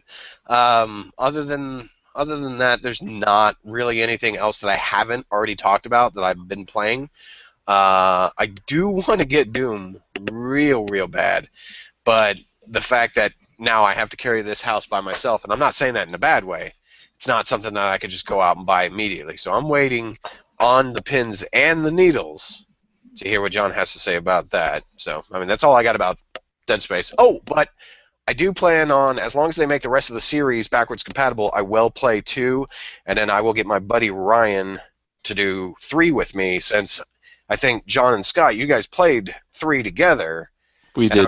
I was telling him that, you know, the person that's playing the other character, other than the main character that carries through, will see shit that the other character will not see. And he was like, that sounds really cool. It's like, yeah, it does. Yeah, it does and it doesn't, because John would get pissed off at me and yell at me whenever he was like, why aren't you fucking helping me out? Blocking the... I'm like, dude, you don't see the shit that I'm seeing right now. I'm seeing some fucked up stuff, and I can't move my guy. He's like, but there's these fucking creatures that are coming through the door, and I'm like, I can't do anything about it. I'm sorry. I don't see them. All I got is a bunch of little girl chairs. that's telling me to come this way, and there's balloons and a happy birthday shit, and I'm like, I don't want to go down that hallway. Did Freddy Oh, Fazbear dude, show that's up? fucked up. Huh? Did Freddy Fazbear show up? Well, it looked like it. It really looked like Yeah. it was Well, almost straight out of. I'm It's having good. It's good. I'm having a good time with one. I mean, it's not scaring the piss out of me like, you know, that there's the chunk of layers of fear that like terrified me. Like all of Outlast terrified me, and a good majority of Alien Isolation terrified me. The other chunk just really pissed me off. I'm having fun with it because I'm glad to be able to shoot stuff. Because, you know, every horror game I've played so far, because I haven't, like on stream or recently, let me use those statements, because I have played some of the Silent Hill games. I played 2 of the Resident Evil games. You know, you could shoot stuff in there, but that was more about like higher resource management. And this one, it has that, but I'm not hitting it as hard because, like I was telling Adam, I play on easy because I'm there more for the jump scares and the reactions.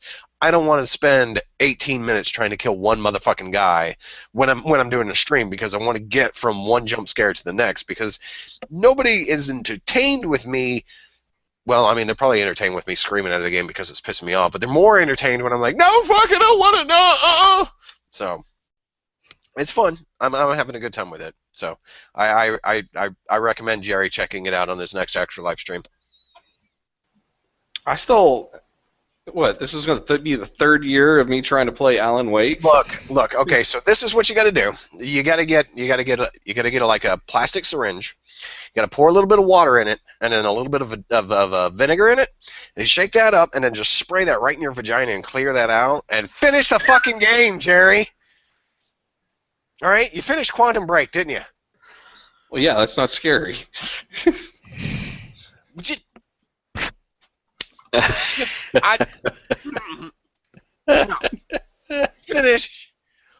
the game. I'm gonna make that reference to you, Jerry, because you'll get it. That's my Extra Life goal, and if I get so many donations that at that tier, I will finish Alan Wake. That'll be the plan. So if you get that many donations by what, your 12 o'clock hour, from then on you will play until you finish it, and then play something happy like Goat Simulator until the end of it? God, what is your goal? What is your goal? Simulator. I don't know. I haven't thought about it yet. No, give me the goal, because I will make sure that you reach that goal. We need to discuss that. We later. will, because I will pimp your shit until you reach that goal. Cool. God damn, I want to see you jump. Granted, you don't jump like me. You don't scream like me. You are more like,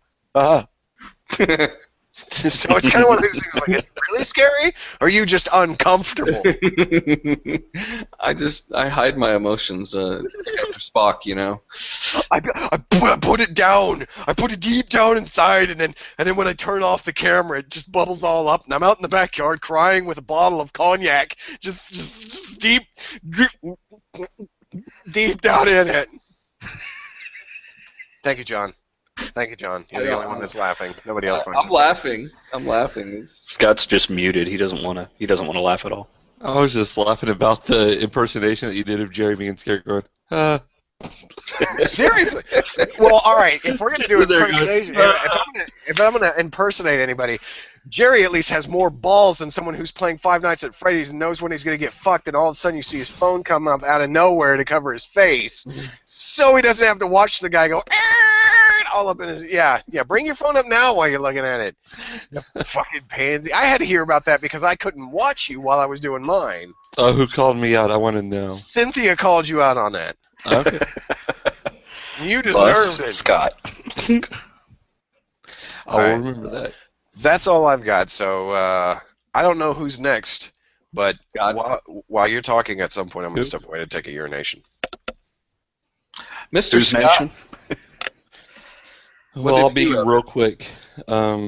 Uncharted 4, I don't want to talk too much about it because I want to review it, and I'm not finished with it. I have been told today by another John in our friend group that I'm about halfway through, so I'm hoping halfway through means that it should be done in the next couple days if I put only about 6 more hours into it.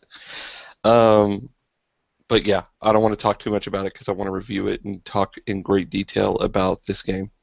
The other game that I've been playing is Fire Emblem Fates Birthright on the 3DS, and I'm glad that Ian stepped away because I do want to talk a little bit about that. I don't think he listens to the podcast, so Ian, if you're listening right now, probably skip ahead about 3 minutes. I am near the end. I am on chapter 22 of what I believe there is 24 chapters of the game. I am nearing the final battle of the Hoshido clan, who I have pretty much taken under my wing against the Norian clan of King Garen. So if you guys remember me talking about this on the podcast in previous weeks, the game starts out as you and the Nor family. Oh, Ian, you're already back. I will make sure I don't spoil anything there. Well, I mean, So I already warned you. I thought you were going to piss, and I thought that takes more than. I have TTB, which is teeny tiny bladder syndrome. Okay. So I mean, do you need me to step away a little bit longer so No, that you're fine. No, I mean, I will make sure. No. You're fine. Oh, God damn it! I want to tell you, if you want to speak freely, I can take I a will second. just. You know what? I'm taking a second. Speak freely. I'm taking a second. Go ahead. Go ahead. All right.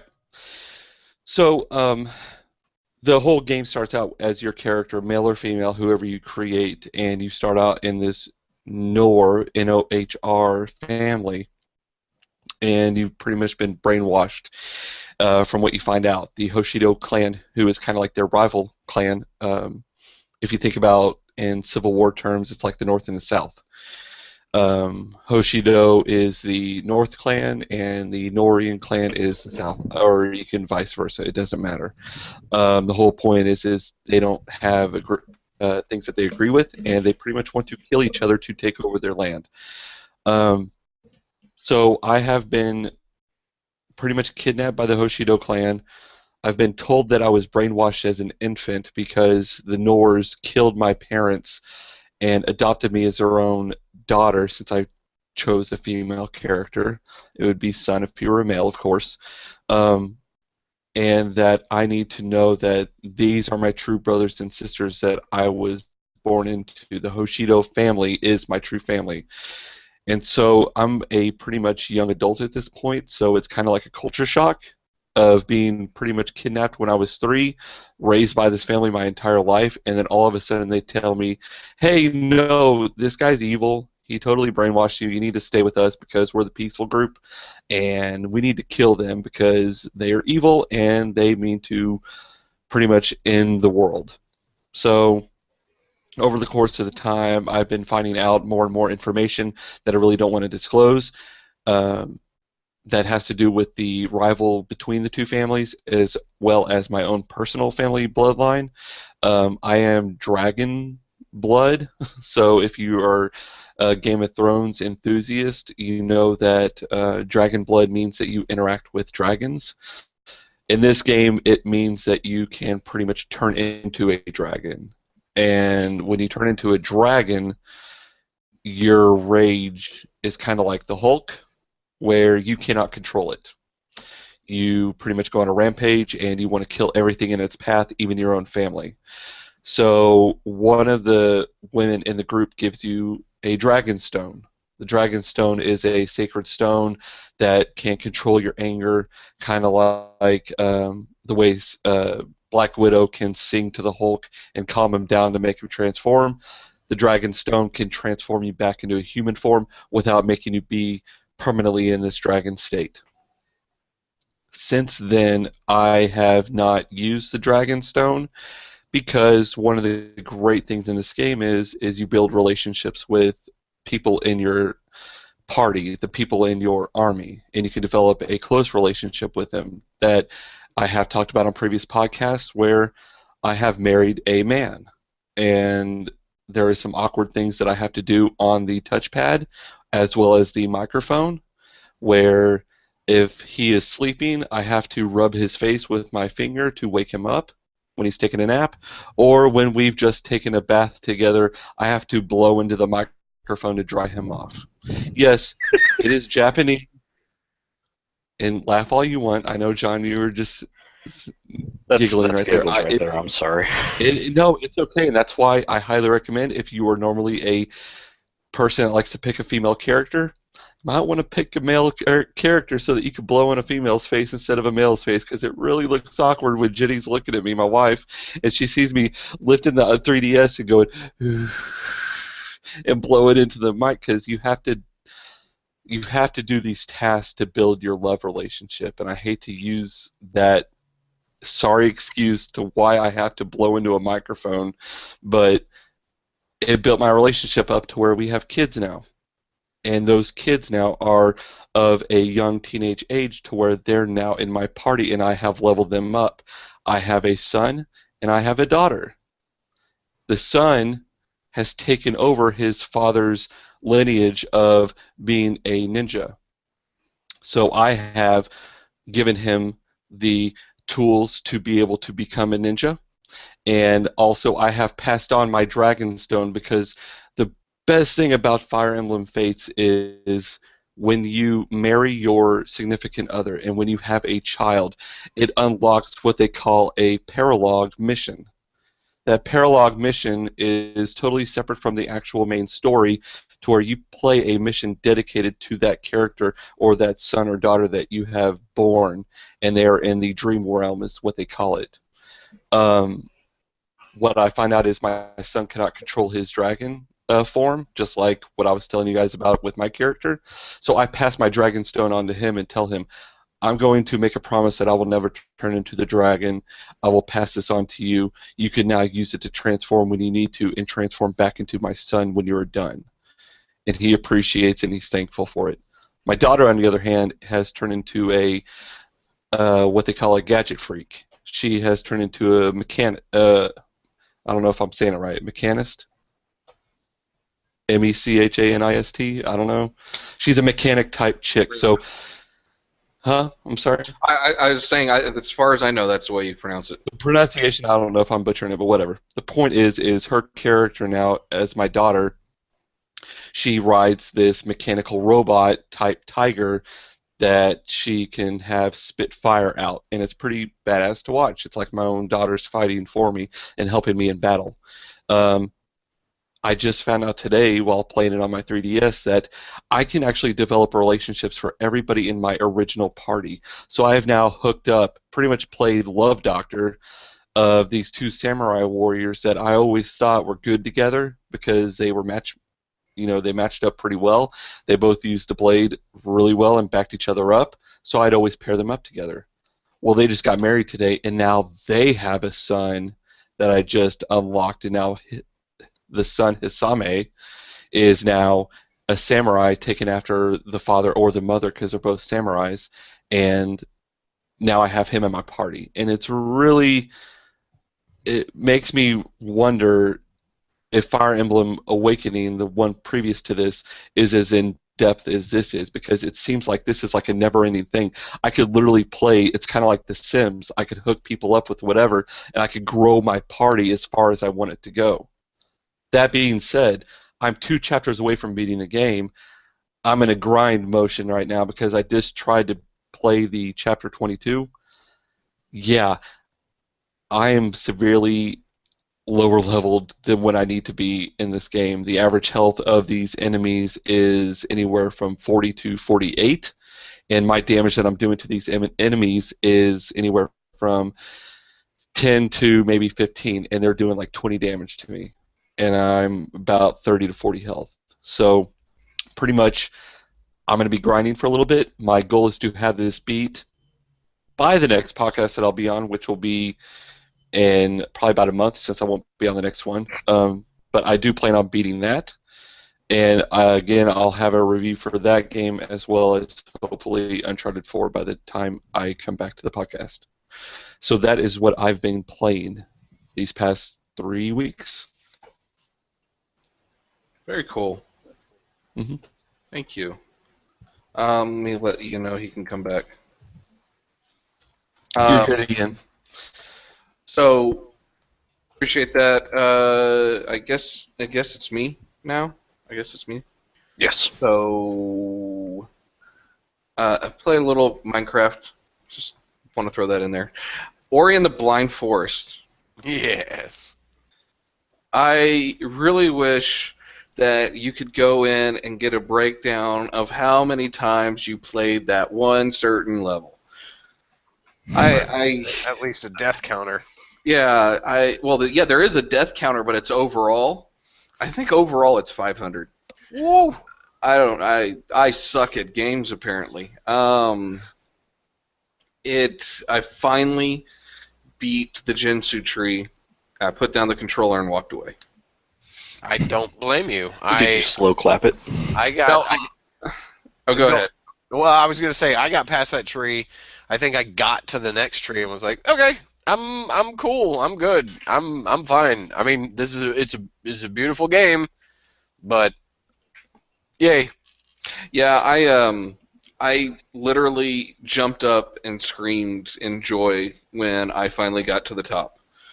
And one of the things is that I actually had to go to YouTube and see what I was doing wrong. And I wasn't doing anything wrong in particular. It was just timing. But I noticed that I had gotten so close to beating it, and so close to beating it, and so close to beating it, and it's just I couldn't finish it, but finally did. And I think I'm done with that game for a bit. I mean, like you said, Ian, it's a beautiful game. It's a great challenge. I really enjoy the uniqueness of the game, while also going back to like what Adam was saying, with old school games and the difficulty and everything like that. It's definitely got that, and you've got that two-dimensional aspect, that platforming aspect to it, and it's a good game. But I think I don't need that much of a challenge right now. I can do that at some other point. So for my birthday, my wife is awesome and decided to buy me Assassin's Creed Unity and Batman Arkham Knight for the Xbox One. I played a little bit of Assassin's Creed Unity. I basically got through the first memory and then part of the second memory right when actually he was initiated into being an assassin. And I've stopped. I noticed that there's a leveling system, and this is really the first time I think they did that with Assassin's Creed, at least in my memory, the way that they're doing it to where you're like certain classes and things like that. So that's a little bit different. Looking forward to going back to that, but I decided that, I wanted to really concentrate on Batman Arkham Knight first and kind of finish that up. Because honestly, both of those series, Arkham and Assassin's Creed, are number 1, number 2 in my franchises is concerned. I think I'm about 47% on the main story. It actually got to a point in the main story where basically Alfred said, hey, you need to go do some other stuff around the city. While, stuff happened in the background or whatever. So at this moment, I've done what was necessary for that to be able to continue the main story, but I decided that I wanted to do some more side missions to try to level up, gadgets or the suit or the Batmobile or something like that. I really like the improvements on the combat that they did in comparison to the other ones. The fear tactic takedown or whatever, that's really fun, where you get to press X and it focuses in on one person and he goes and takes him down, and then you can move your camera to the next person, hit X, and he goes and takes that down. I've got it, I think, up to 3 right now. I'm having a lot of fun with that. The one thing I'm not having fun with is not necessarily the Batmobile missions, but controlling the Batmobile. Yeah. The insurance claims are going to be astronomical when this night is done. It is. First of all, it's ridiculous of how quote unquote this strong this Batmobile is. That is beyond ridiculous. That it could take out a concrete column or the side of a building and it keeps on going, and at the speed that it keeps on going at. I think I talked about this a little bit on the group. People are just like, yeah, it takes a lot to get used to in drive mode. I got used to it a lot quicker in battle mode than. But the funny thing is I constantly. I don't know if it's always the setup, but on racing games, right trigger is the accelerator and the brake reverse is the left. I constantly hit that left trigger when I'm trying to brake and turn into battle mode, and then I lose the guy sometimes. So it's frustrating, but it's still fun. I did the first Riddler challenge, and it was extremely pissed the whole time while trying to do that. I don't think that they explained it well enough with the whole using the B to take down obstacles and bring up bridges and all that. Because I actually, before the first Riddler challenge in the story mode, I tried doing some challenges in the AR system where you can go, like, do your Prowler, you can do your combat, and then you can do the Batmobile. And there was 0 explanation in the first Batmobile mission I did, and I stopped because I didn't know what I was doing wrong. And so after I finished that first Riddler challenge, then I understood, okay, so you have to do more than just drive. So I don't know how much of the Riddler challenges I'm going to do if it's always going to be about driving. As much fun as it can be, it gets a little frustrating. I have to agree with you. I actually used battle mode or tank mode or whatever you want to call it as my braking mechanic, because you're so used to that. And if you know how to, when you get later on in the game and you've been doing it a lot, because as much as getting around the city, and I'm sorry to kind of derail, is easier with the gliding mechanics and things along those lines. Sometimes you're forced to use the vehicle. I don't know if you've gotten to the point where you have to chase a lot of vehicles down with the Batmobile. Yeah, like the APCs and whatnot. Yeah. I'm doing that. When they take sharp corners, if you kind of like put your mindset in using that as your e-brake, it's real easy to do that and then just continue on. And if you've got the machine gun, you can at least fire a couple of quick pot shots off on them when you're in the tank mode and drop out of it and back into it. But I do agree with you. The tank was, in my opinion, one of 2 of the lowest parts of the game. If it won't spoil it, what was the other? No, I won't tell you. Okay. I won't tell you till you finish It's the game.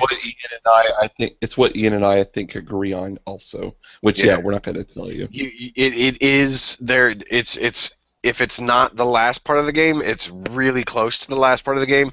So we'll talk about it in greater detail when you have finished the main story. Let me put it to you that way. All right. And since John will never play it, we can just spoil it for him because he'll never own an Xbox or a PS4, and that game's broken to shit on the PC, right? Just like General Zod's neck, huh, Scott?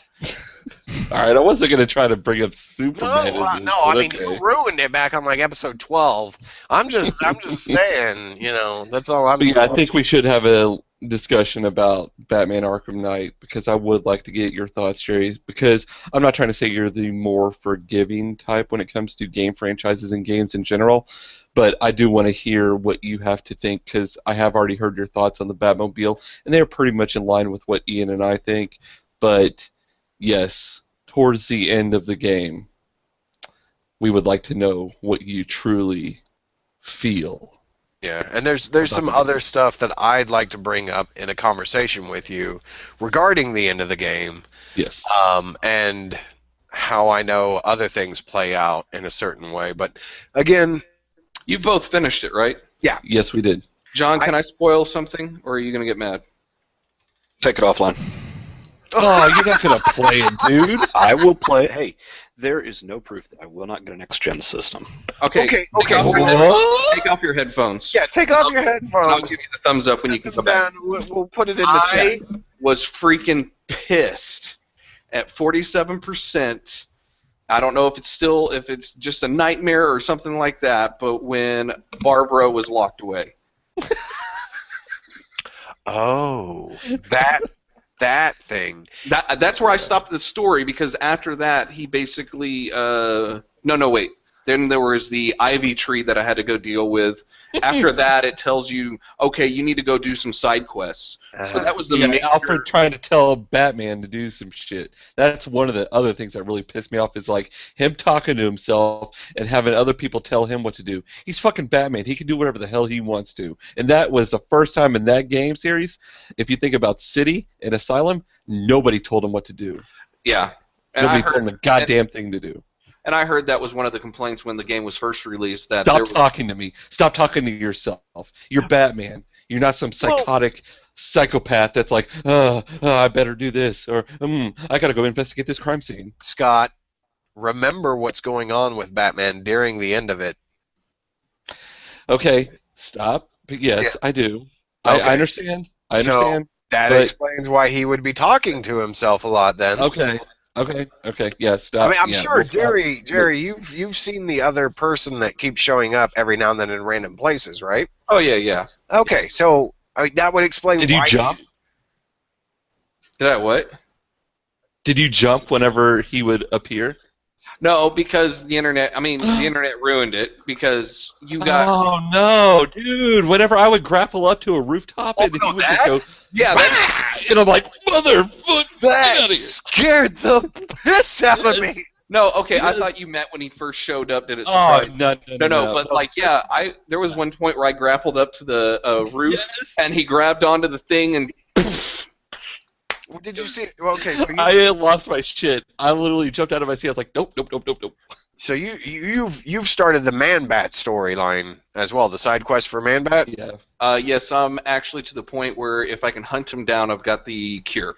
That's where I stopped. His little story is actually one of these things that you can't do it all in one go. You have to space it out through the story. It will actually lock down his particular encounters until you reach a certain point in the story. His is the only side story that does that. Well, go ahead, I'm sorry. I was going to say, now, Firefly, you could go track him down through all of his little encounters as early as you want, as long as all the bridges are open, but it's highly suggested that you don't go to the last one of his encounters until you've been doing stuff in the third section of the island.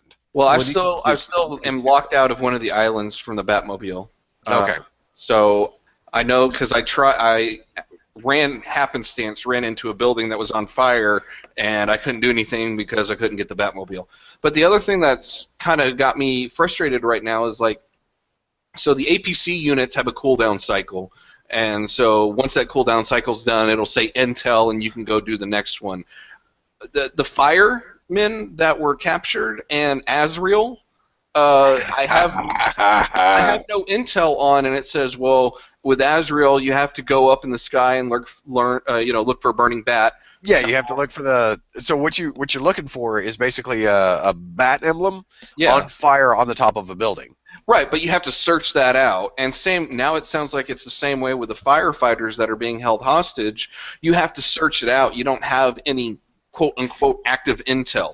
Yeah, so if you do a select on them, they will kind of give you, like, if you look at the map afterwards, and I may be totally fucking wrong on this, but it would give you like kind of a general area of where to go, and you have to do that thing where you're going in and you start listening to what he's picking up on the radio frequencies. Okay. When you start hearing someone responding in a panicked manner, they won't specifically say, "You're a firefighter, I'm going to kick your ass," but if you're kind of paying attention to the banter back and forth, you'll know, kind of like Arkham City, you'll know, all right, this is a political prisoner that I can free. Okay. I think that's what it was in City, was the political prisoners. So you just kind of listen for those. Those guys got hard, and the bodies that are strung up. Mm-hmm. Yeah, you have to listen for the opera music. Yeah, those were hard. Like, I spent a good portion of time just gliding back and forth across the island, trying. Or the Mad Hatter ones with the siren. Yep. Well, you know what? That's got to be part of because you got the season pass with it, didn't you? Yeah, Okay. And Teresa bought me that for my birthday. My birthday present to myself was a season pass. Okay, so I don't have the section that has the Mad Hatter and some of those other guys in that. So I don't know that. I've got most of the other story mission guys, like the Nightwing, the Red Hood, the Batgirl, because all that shit was like $2 or like $1.99. Dude, Batgirl was fun. I haven't touched him yet. I Oh haven't. my gosh, I enjoyed the heck out of the Batgirl one. Because I played it in chronological order. So Batgirl was pre-Arkham Asylum, right? As far as timeline is concerned. So I played that, and then I played the Harley Quinn one. Harley Quinn was also fun in my opinion. She got different moves, and they really got that psychotic vibe going on with her in her story mission. So I enjoyed doing that. I'm excited. I need to go back and do that because just about everything except for that one Most Wanted where you got the big overlaying kind of side quest thing from the last batch. I've got everything else that's story based because you can attest to this. 70% of that fucking season pass was skins and challenge maps, and that was it. And I'm fine with the challenge maps one. What I would have bought was if they had given an Azrael skin. Are you talking like from the Nightfall series? Well, no, I'm talking about like in this game. You know how Azrael's in it? I mean, they hinted at it in City, so I mean, it's not a spoiler, and you kind of talked about it earlier. So he's in it, and if there's a way that I could get his skin to play in any challenge map, I would love that. Well, you can actually play as Azrael in the challenge maps. Okay, but I can only play in the one particular challenge map. Well, I haven't done a lot of challenge maps, Okay. so I don't know if that's the case. Well, we'll sidebar that for once you finish the game and start on other stuff. Well, and what I thought was cool is when you ran into Azrael and everything like that, and you know, if you're familiar with DC lore, Azrael actually does take over for Batman at a certain point in time. It would have been really cool if part of those skin packs was actually Azrael's Batman suit from Nightfall. Well, I would have rather seen Azrael's suit from right before he took over the mantle of Batman. The one that he's in the game, or is it a different? No, the one in the comic books, because he had like this weird like glove that had like flame fingers. Oh, his shit back before he was Batman for a period of time was fucking awesome. Like, it was like late 90s, early aughts. I want to say it was late 90s, because that was about the time that Batman got his back broken, which is... Yeah, Nightfall was somewhere in between mid to late 90s. Yeah, okay, I'll give you that. So it was one of those things where the design that they had for him at the time was just great. It was when Jim Lee and Todd McFarlane were really, really influencing a lot of the art styles that everybody was doing. Mm-hmm. They did like this very futuristic, like, kind of... Crusader type thing. It was so good. I just Google not Nightfall. Fuck. Well, yeah, I guess Nightfall. Well, I have the Azrael. Nightfall series. Well, that's one that I got to get too because I want to read through that storyline. Of course, I've got a review coming up here soon of Future's End, where DC did something that irritates the hell out of me. But I'll just. Now, speaking of Azrael, real quick before we get John back on, do you watch Gotham at all? So I watch it through Netflix. So I've seen season 1, but I did see that there was a trailer. I don't know if it was for a particular episode or not, but I did see where Azrael does show up in either season 2 or season 3.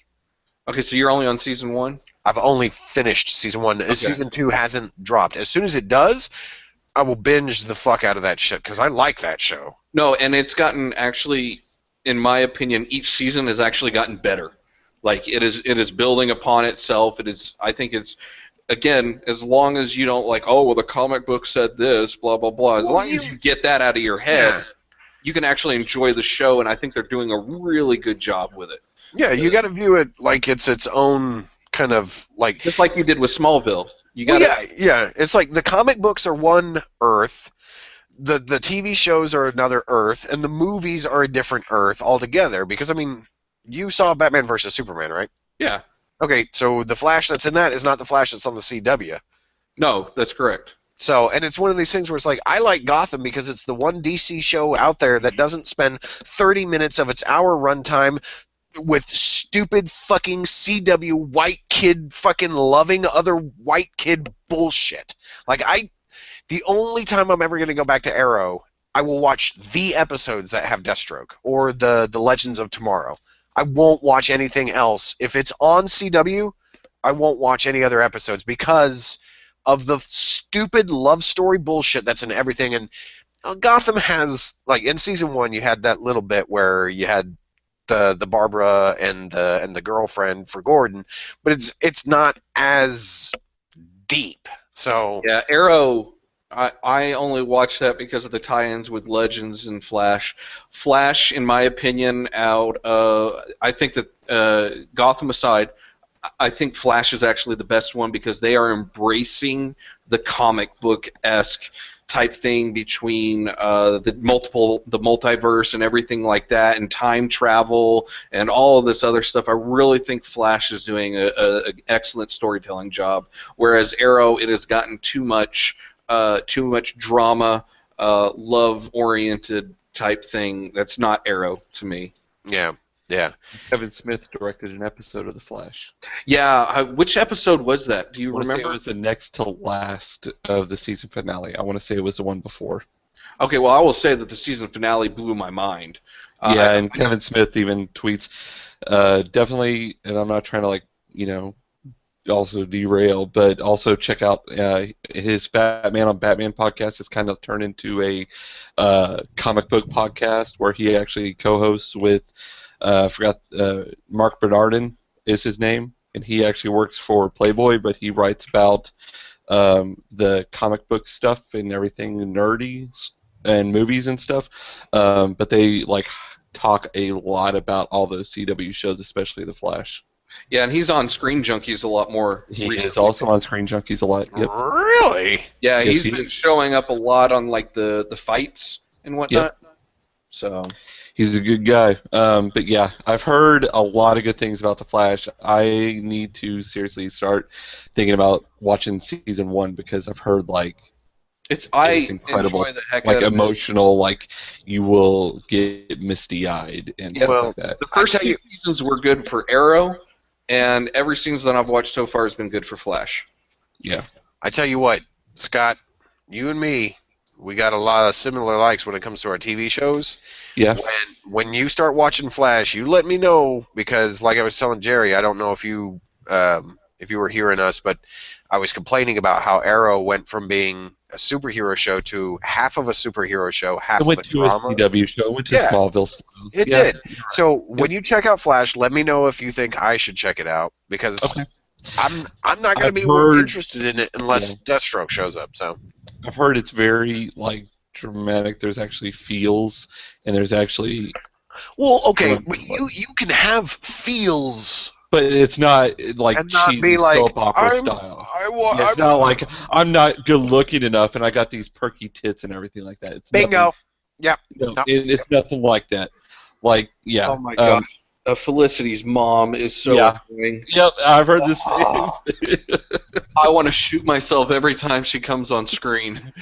Yep, I'm glad. Okay, that we you feel got that we way. got on a Yeah, rant. we did. We got derailed. Comic books. John, What's up? Let's go to hell. Let's What let's have you been playing? let's keep in mind that Ian had to walk away numerous times for spoilers for Scott's. I want to I'm play. not going to Doom. spoil anything. Okay. Well, I didn't really spoil anything in Fire Emblem, but That one is very Can I ask Ian story. one question then? Can I ask Ian one question about Fire Emblem Awakening before John starts Doom? That's Yeah. fine. Ian, in Fire Emblem Awakening, can you have kids? I don't know. Oh, okay. Then never mind. All right, John, let's go to hell. Yes, we shall all go to hell. Well, And we you are know, returning. actually, I've got a plot down there. Me and the big guy, we've had conversations. I've got blankets. I've got a cooler beer. I'm not saying y'all are coming with me. I'm just saying I've got spots. We're close to the stage. We I can like how you watch. said a I'm cooler driving the of short beer bus. in hell. Hey, it's not cold. It's just a cooler full of beer. Okay. But you know what that beer is, right? It's sours. No, it's Gozas. It's Gozas. It is So Gozas. I can deal with a sour. A Goza is a pile of fucking piss. But then again, when I crack it open for you, it's going to be Adjunct, Budweiser, or Merca, whatever the hell they're fucking called. Yeah. Yeah, let's not get into that BS. That just makes people sad. So tell me how much you absolutely fucking love Doom. I'm calling it Game of the Year now. Ooh, not Fallout 4? Well, I guess that was last year's Game of the Year for you. It was last No, year's. that's okay. Was it? Yeah, it was, because Yeah. it came out last year, and John you're right. had already spent like 3 weeks worth of time in it. That's right. 100+ hours, I think, in that game. Yeah. I need to go back to it. All right. I do too. Don't feel bad. I've got to jump back into Do it. you have the season pass? No, I do. I bought it before they raised the price. I'm derailing again. you were smart. Yeah. I'm sorry. I have 85 hours into it. Damn. I thought it was more. I was trying to do some of the automaton missions, and I have heard very good things about the Automaton series. I found a building that had a locked door, and you know what that's like, John. Mm-hmm. When you find a locked door, there's something back there. Something back there. There's I need to something get. good. It's something I gotta get. I ended up leaving with like 80. All right, that's an over exaggeration. 18 Murloc eggs. So I'm sure there's a quest where I need like a bunch of Murloc eggs to give to somebody. So they're in a toolbox back at Sanctuary. Those are the one things that I hate. I hate Murloc eggs so bad. I do too, because you never know. You never fucking know. It's like brooms. Am I gonna need the bristles? Am I gonna need the wood? I might. You never know. All right, tell us about Doom. I'm Jerry's giving me the look. That Why doesn't. giving me look? No, you're not. But you were sitting there, so I He's had giving you the look through his mind's eye. Now he's cracking his neck. Now he's pissed. All right, go on with your Doom talk. So yes, Doom, more Doom, and Doom. I am. Wait. Are we talking about Doom? No, we're Are not. we talking about Invader Zim? Because I swear to God, you just sang the Doom song. No, so I am 10 hours into Doom. Now, mind you, some of that time is also on SnapMap and learning how to build the multiplayer maps, and not all of it is dedicated to gameplay. So, but for the time that has been dedicated to gameplay, I have put up some videos of my gameplay. So if you guys want to see that, it is available up on YouTube in our playlist channels. I want to play it fresh, so I'm sorry. YouTube.com/SuperBarleyBros. Yep, just go to the playlist for John, or for Phoenix, sorry. Phoenix, and it is Phoenix Plays. And I've even got a new logo at the beginning, too, which is... Ooh, you spent really time, awesome. made you a little thumbnail and shit. I really didn't spend that much time on it. I went out to the interwebs and borrowed an image. It's I at least made mine. I a took wallpaper. a photo of me, and I fucking found the font. Get good. Oh, I found the font. I used all the internal stuff. At any rate, Damn, we she's digress. half Boing. Yes, Doom is fantastic. It is gore. It is awesome. It's what a remake of Doom should be. However, there are conspiracies, be it in the game and out on the interwebs, that this is all tied back to the original. I've heard that there's a Even way through that 2 and 3. you can combine all of the games together And through it creates a some weird... larger story arc. Yeah. Yeah. So you're talking about that article I posted and tagged you in? Yes, the one that I had actually read prior to you tagging me. Oh, well, hey. But yes, it is from. It can be tied back to that Kotaku article. But yes, great game. I love it. I have taken out the Cyber Demon, and I am almost to the end. I believe I've got 2 or 3 more chapters left, and I will probably post the gameplay of it. Now, Scott has some issues with my gameplay, primarily because at times I will play as a sniper from a distance, which is not a problem because there is actually a requirement for some of the Ultra unlock mods to do that, to pick off the headshots. There are, I mean, you can customize and modify every weapon, and it is fantastic. The best that I enjoy, and the one thing that bothers me is that you have to pick up more fuel for the chainsaw, but the chainsaw is my favorite weapon. What's wrong with that? It gives you unlimited, or gives you mass ammo after you do melee kills. Yeah, They can't just give it to you unlimited usage of the chainsaw. Was there gotta be ever a realistic. limitation of the chainsaw in the first one? All right, you know what? Yes, you're right. There was no limitation of the chainsaw back in the day, but it wasn't as powerful as it is in this You're game. right. Where it's just, It wasn't. But when you can take down some of the demons with don't a you just single love it when they put slice, their hands up and they're like, Yeah, "No, I like please, God, don't." Uh-huh. And you're like, "Yeah, no." and that's another thing that Scott doesn't like about my gameplay is that I love to go in and glory kill everybody. If No, I have the and I opportunity, finally understood why you do that, and it's okay. yeah, there's a lot of logic behind health glory killing. because- Well, and that's the thing. Glory kills give you health. You want to make sure that you have health they give me lying health around. and armor now because of a rune that I've unlocked. Nice. Yes, so the Nice. glory kills and they are very much necessary, especially when you're battling massive rooms full of demons. Have you been finding the retro levels? I have not found the retro levels yet, but Are you serious? hang on. My goal right now is to get through the campaign. Okay. Fair enough. After I get done with getting through the campaign, I will go back and I will probably there's a couple of achievements out there that I want to try to pick up, and that's finding every single secret in one campaign run. So Well, I will would go those back. be considered secrets for those retro levels? Probably. There's some of them that I Well, haven't figured anyways, out how I to tagged get you in a to. video. I tagged you in a video that a friend Yeah, of I mine saw it. posted. Okay, of all the locations. Yeah.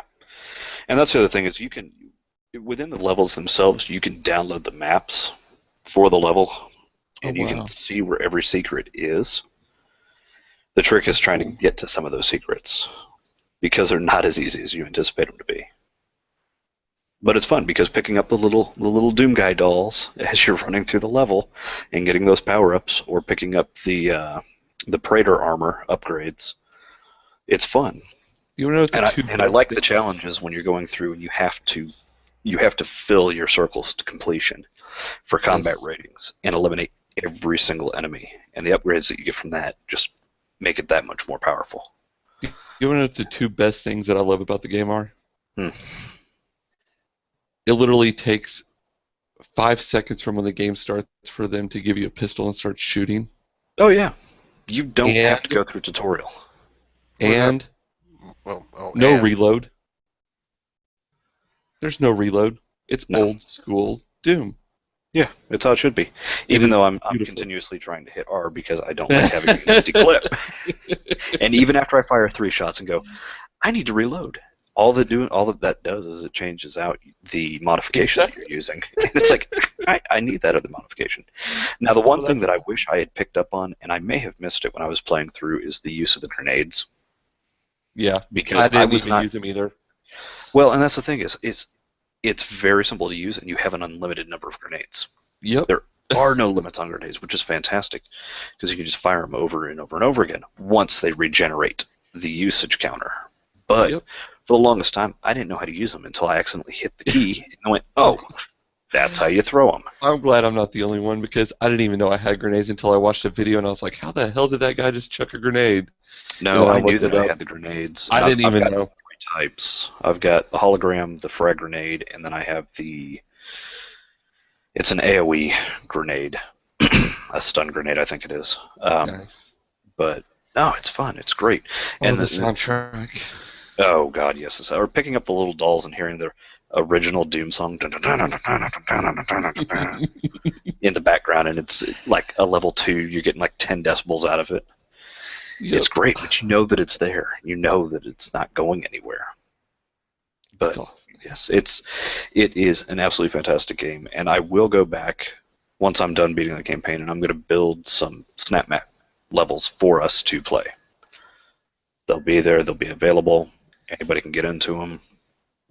Are you I'll going to play publish it. any multiplayer? Yeah, I plan on playing multiplayer. Okay. Yeah, it's not just going to be a single player game for me because I've seen the multiplayer gameplay, and I like it. We played played the beta of it. Yeah. Well, we played the alpha. Well, whatever. It's the same thing. Yeah, Yeah, it was. but I will play multiplayer, so it's not just campaign for me. Okay. So, go ahead. go ahead. No, that's fine. So whenever I do get a computer that works, Mhm. recommend me getting it? Oh, without a doubt. Luckily, John got it. And for here's the thing: same is price I it's got it for, which was $30. yeah. And here's the thing: you're not going to have. There might be the jump scare occasionally, but it's No. rare. The biggest thing that's going to drive you nuts is when you have demons that spawn in front of you, and you thought you cleared a room out. Yeah. But that's not going to be an issue. Yeah, you're not going to sit there and jump back every time that you go. It It's is not a like true Doom horror 3. game. So But, yeah. I've played Doom 1 and Doom 2. Oh, Ewan, were you talking? I couldn't hear you. Yeah, I was, but my microphone was like against my chin, so that's why Okay. you probably didn't hear me. What'd you say? John was saying something about the jump scares, and I was like, yeah, that's not one of the main reasons why I want to be playing it. It was, it's just the visceral destruction and shit that you do in it. It's kind of like, the reason why I want to play it is kind of like the same reason why I played Wolfenstein: The New Order. It's just to fucking kill shit. I just want to shoot shit.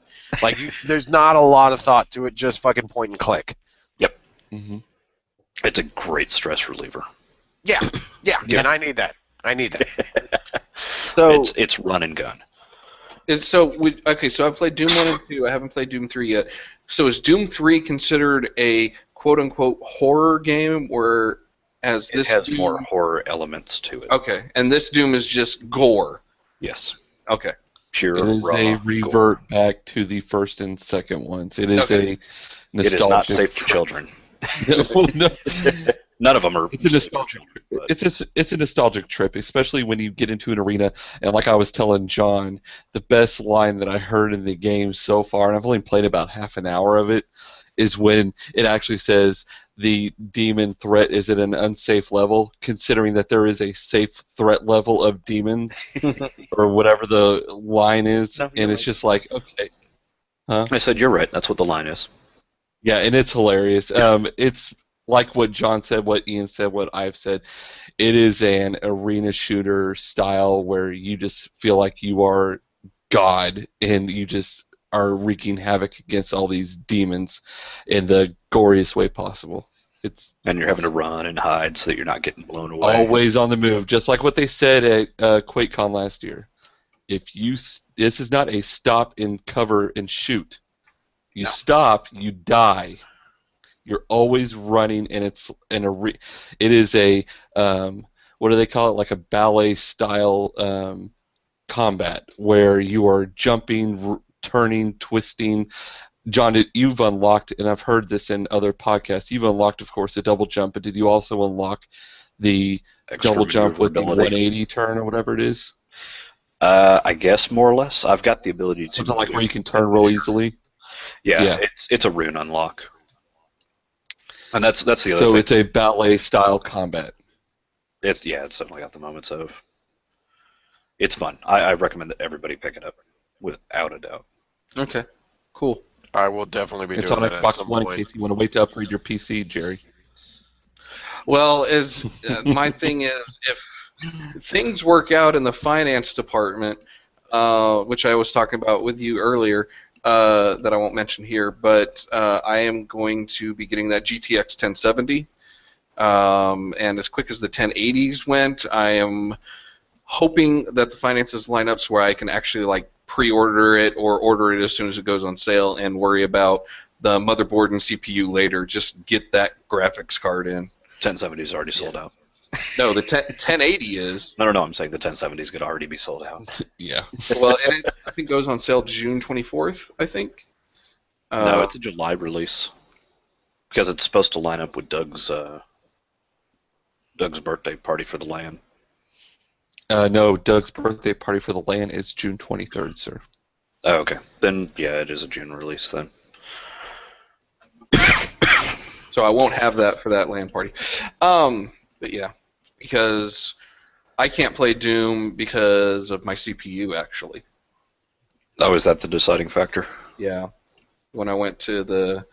He said it requires an 8-core Mhm. processor on AMD. But you're switching to Intel, so it's okay. Well, eventually, yes. When I get that 1070, I will be. Yeah. Numbers are fun. But yes, you don't have to worry about all that crap when you have a console. Nope, I That's just right. throw the disc I in got the it. damn Xbox thing and it One. runs. Yeah. Look, you talk shit all you want. I'm I not bring a talking. game. No, not you. I'm talking about Scott. I throw a disc in the game, wait a couple of minutes, it's yeah. loaded, I'm ready to go.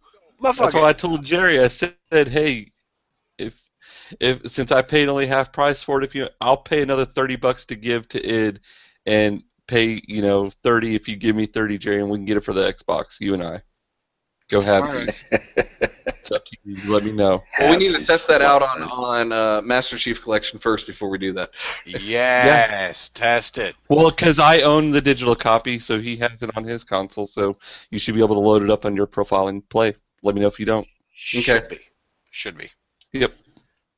Should be. Yeah. There's a lot of possibilities being thrown around there. Well, another Should podcast be. I listen to, a Band of Gamers, two guys that are on there, Carl and Joel, they both share their digital purchases on the Xbox. I will say, doing more PC gaming before I got the Xbox, I really like going and just clicking and being able to play without having to get up and put a disc in. The purchases are awesome. Yeah. So, I've become a lazy gamer too. I'd say on both consoles, I have more digital games than I do actual physical. Just not only with the games of Gold or the PS Plus, but also purchases, especially the sale that's going on this weekend. There's a Xbox sale, of course, like every weekend. There's also a PlayStation sale. mm-hmm. I've been looking at. I don't remember. So I bought Just Cause 2 for like a couple of bucks.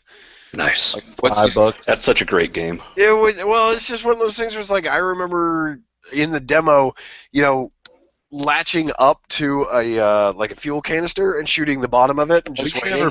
You never played through it? No, because Oh, dude, you'll love it. my cousin D brought it over once, and it was just like, okay, so the whole premise of the game is just blow shit up. There is a story, but it doesn't fucking matter. Just blow shit up. It's not causing mass chaos. Well, yeah, I mean, that's all it was, just blow shit up the video game. Yep. That's why I bought it. It was like, I need a That's a drunk great game. title. Blow shit up the video game? Yeah, I agree. Go trade 1, 2, and now on 3. But yeah, Doom. I will get to that also, John, after Uncharted and Fire Emblem is both beat. That will be my next game on my we'll list see in a of month. 2016 games that I want to beat. Jerry, side note, whenever you're ready for Tomb Raider, Rise of the Tomb Raider, let me know. Save you a couple of bucks, I'll bring it over to you, assuming I finish it before you say you're ready for it. Yeah, I've got to finish Batman and AC Unity before I move on. That's fine. I should hopefully be finished with it, because this Tomb Raider is now the game that I'm like balls to the wall on. It's like whenever I'm not being pressured to play Destiny or The Division, it's Tomb Raider. Tomb Raider, Tomb Raider. Yeah. I'm looking forward to that one. The first one was awesome. It's good. It's good. It's good. John, Like a fine anything wine. else? Just mobile games. Only a handful of them. Don't God. give me that look, Ian. God damn it, You John. faded out right when he said mobile games, John. How did I fade out? You faded out I because don't know. I turned But there was a the reason because you said down. I like how Ian's echoing. Yeah, my levels are still topped. All right, now you're top. Whatever, they were still topped earlier. No, they weren't. You're not playing any DS. You're not playing any more Ocarina or Ocarina. I haven't had an opportunity to. So I Okay. decided. I was just Then curious. you say it right. I know. I was just curious. A side note: one 3DS game that John, I'll let you borrow Fire Emblem after I'm through with it. But I did pick up for $16 Project X Zone 2. Yeah, I couldn't beat $16. So I was like, yeah, all right, I'll pick it up because I played the demo for it and I love the demo. It's another Wait, was tactical it- was RPG. Was it digital or did you get a physical? It's a physical. I got a physical. Where? It was on Amazon. Why? It might actually still be $16 on Amazon. But I'll be right back. So Project X Zone 2 is pretty much a turn-based tactical RPG, kind of like what I'm playing right now with Fire Emblem, but it's with Capcom characters like Ryu and Resident Evil characters and Darkstalkers characters and Ace Attorney, and they fight zombies pretty much. Is the demo's on eShop, John? So download the demo. Is Dante in this one? Is who? Dante? From, I did not see him on the cover. I know he's in the first one. No, but he's there. He's on the cover. Okay. I see him. Okay. He's right next to Space Channel 5 Girl, and it is still 1627. There you go, man. But I got it, so if you want to borrow it, I'll probably play it for a little bit, and then when I take a break from the DS, because I've been playing that more than anything, I will loan it out. Yeah, but understand that on the DS, when you loan out the game, you're loaning out your save Oh, you're right. Oh, God. So you would have to finish Cartridge gaming at its finest. Yeah. Save file and game are on the same cartridge. Damn it, you're right. You got to double check to see if there's multiple save files. I will. Because if there is, I'll at least give it a spin. You said there was a demo. Well, download the demo. Yeah, download the demo. Okay. It's on the eShop. It's pretty awesome. The graphics are not that bad, and it's pretty badass combat. Nobody's in it. Damn. I'm going to have to check. It's pretty cool. Because I remember when the first one came out, I was like, maybe. And then I never pulled the trigger on it. And now I'm looking at it on Amazon. The first game is going for, what is this, $59.95? $59, and I would rather buy that digitally because I'm sure it's probably 40 or 30. Yeah, it's still 40 or 30 on there. And I know I've just totally fucking derailed the end of this podcast. No, the end of the podcast derailed like a sumbitch anyway. So. That is very true. John starts talking and everybody just starts derailing. So I'm sorry, John. It's the truth. By the way, I put it in the show notes. That's why I'm at the end. I didn't get to say it. I have switched over to Franconia Maybach. It is spring in a bottle. If you would like to get your hands on some of that, it's proudly brewed in McKinney, Texas. I'm drunk. I'm really fucking drunk. Yeah, but the buy box is so good. It is very delicious. Mm-hmm. I love that one. Very delicious. I need to go get me a sixer of that. It's my favorite seasonal by them. It is. Speaking of, have you had any of their World Tour series? No, not yet. The English Stout was different. Not terrible, but different. I think I had the English Stout. There's another one that's coming out, or that came out that I haven't had yet. What were the ones that they were doing? They did an English Stout, and then they did... was it a wheat wine? No, that doesn't sound right. No, that was Revolver that did the wheat wine. Oh, hang on. God dang nabbit. I want to say it was another country style. Let's not hang on, because we've already done beer talk. We have.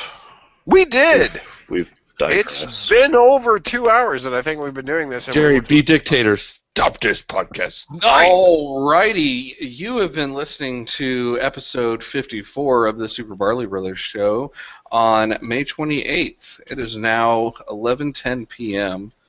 and I've got kids waking up at 6 a.m. So play video games, people. Play video games.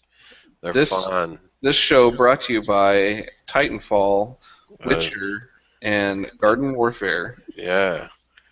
Ian, where can we find you? Shit, where can't you find me? Fuck, I'm on, so I'm Fiend75002 on everything. You can also find me on my other group podcast, The Late Night Enforcers, where me and Ryan argue because he's wrong and I'm right. And he's dumb enough to continue and try and tell me that I'm wrong, but I'm right. But that's where you can find me there. We have a YouTube channel where I do spooky video game playthroughs. I force him to do them too, so go watch a grown-ass Marine try to play Outlast. It's fucking entertaining watching him jump because he's trying to be quiet because he has a wife and kid in his house. I don't have a wife and kid in the house, so that's why I'm loud as fuck. But watching a grown-ass Marine just do, it's hilarious to me. But check us out, Late Night Enforcers. there's that, and then on anything, just Google search Fiend75002. You will find me on everything except for Grindr. We'll check the Super Barley Brothers YouTube channel. There is a playlist going on of my Uncharted 4 playthrough. I've got 6 parts on there right now. My suggestion, watch part 6. I don't do any commentary, I just do gameplay, but part 6 is the most action you will see in this video game thus far. It's, like I said, I'll talk about it more when I review it, hopefully on the next podcast. Twitter, Flip42, FL1P42. But yeah, check out Super Barley Brothers. I've got my complete playthrough of Ratchet and Clank, and then soon to be Uncharted 4. Very good. Mr. John? You can find me obviously up on the Super Barley Brothers page. I've got some playthrough, no commentary, of Doom 4 or Doom. You guys 4. are no Doom fun. 4. Doom 4. Doom 4. That's what we're going with. Looking at the Fallout 4 page, saying Doom 4. At least you didn't say it like Thief 4. Thorf. God. Is that all what's on your Let's Play page or whatever? Is the I've Doom got some stuff? other stuff out there. It's any of my gameplay. So Is it 18 hours of landmass or whatever the hell that one game was? Just curious. What? Whatever Landmark it was that I it would was that- turn on Twitch at like 2 a.m. and be like, there was holy fuck, nothing there. John's broadcasting and it's a BRB screen for 2. Well, see, I don't stream anymore, so all I do is just record. It's easier. Well, yeah, because when you hit stop, it actually stops. Exactly. Or if it just decides to force close and just stops automatically, then it can do that too. There's that. There is that. But no, that's where I'm at. Jerry, Yo, where can we find you, bro? JD_Ship. And I go back and forth whether or not I want to stream because, quite honestly, I suck at video games. Yeah, you do. Okay. I have fun, but I don't know if it's fun for other people to watch 3 loading screens of Batman after I died because of a dumb mistake, because I don't have the Twitch responses of a 13-year-old anymore. I don't. I drive off a cliff in Uncharted 4 like 4 times just because I want to hear them scream on their... Well, that's It's different. You're okay. doing it on purpose. Christ, Oh, okay. you are a morbid motherfucker. Well, we all suck, though. I mean, I literally one time took a wrong turn, and as they're talking about why they're out here and, you know, what got them into the thieving business, I hear them go, well, anyways, I was back in this road trip. Ah! That's worth it. But I gotta say to you guys, I mean, if you We suck. We're old gamers, and our eyes have deteriorated Oh over my time. God. Jerry, it's okay. Don't put still stream. That's the best part about on it. a headset and talk to yourself. That even makes it even more because nothing we're is losing our minds. Well, we're I talking mean, to our if you look at like my Walking Dead playthrough, I don't talk, but that's because that's a story-driven game. But you know, everything else, I'm talking through it. Even when I'm like streaming Tomb Raider, it's like when they start talking, I shut up. But when they're not talking, I'm running my fucking mouth. Just talk about the game. Especially you, Jerry. Like when you were doing Ori, you should have been streaming that so that we could have had like a what the fuck. I can't. The kids, they're asleep upstairs. I can't. You know, that's you gotta vocalize everything. Vocalize. I will try to be more like you, Ian. We're introverted. We're introverted like streamers. I'm trying to tell you to just vocalize your emotions while you're while you're playing video games. Shit, I do it to this day. Gabe does it to this day, where he'll be playing a game and he will talk through it. Because that's what the YouTube generation is doing. Oh, fuck, I'm really drunk now. I just realized how ranty I'm being. But that's what the YouTube generation is doing, is they're causing people to talk through games as they're playing them. You're right. Dan TDM. Tony's, John's boy's on it now. Mm-hmm. Check out Jerome ASF. That motherfucker's got a big-ass nose. I'm sorry. His nose. So random. Well, on that note, it was really cool. We're done. Too bad he couldn't stay around for all Yeah, this. special thanks again to Adam. That was really cool hearing I'm him gonna talk go about ahead and his put this gaming. out there. I'm gonna put this out there. I want Adam to come back. Adam's cool. I'm just saying. Even if it's one of those ones that I can't make it to, I'd like Adam to come back. I like Adam. The bromance, it is real. I've already posted about your bromance. Yeah, I'm sure you have. No, I did. It's because he's a golden rock drinker. Yeah. And he said Metroid. That's it. I'm already dripping wet in my vagina. Could have been. Well, So you're the bottom? Takes, and y'all have a great evening, and we'll see you in a couple weeks. Toodaloo.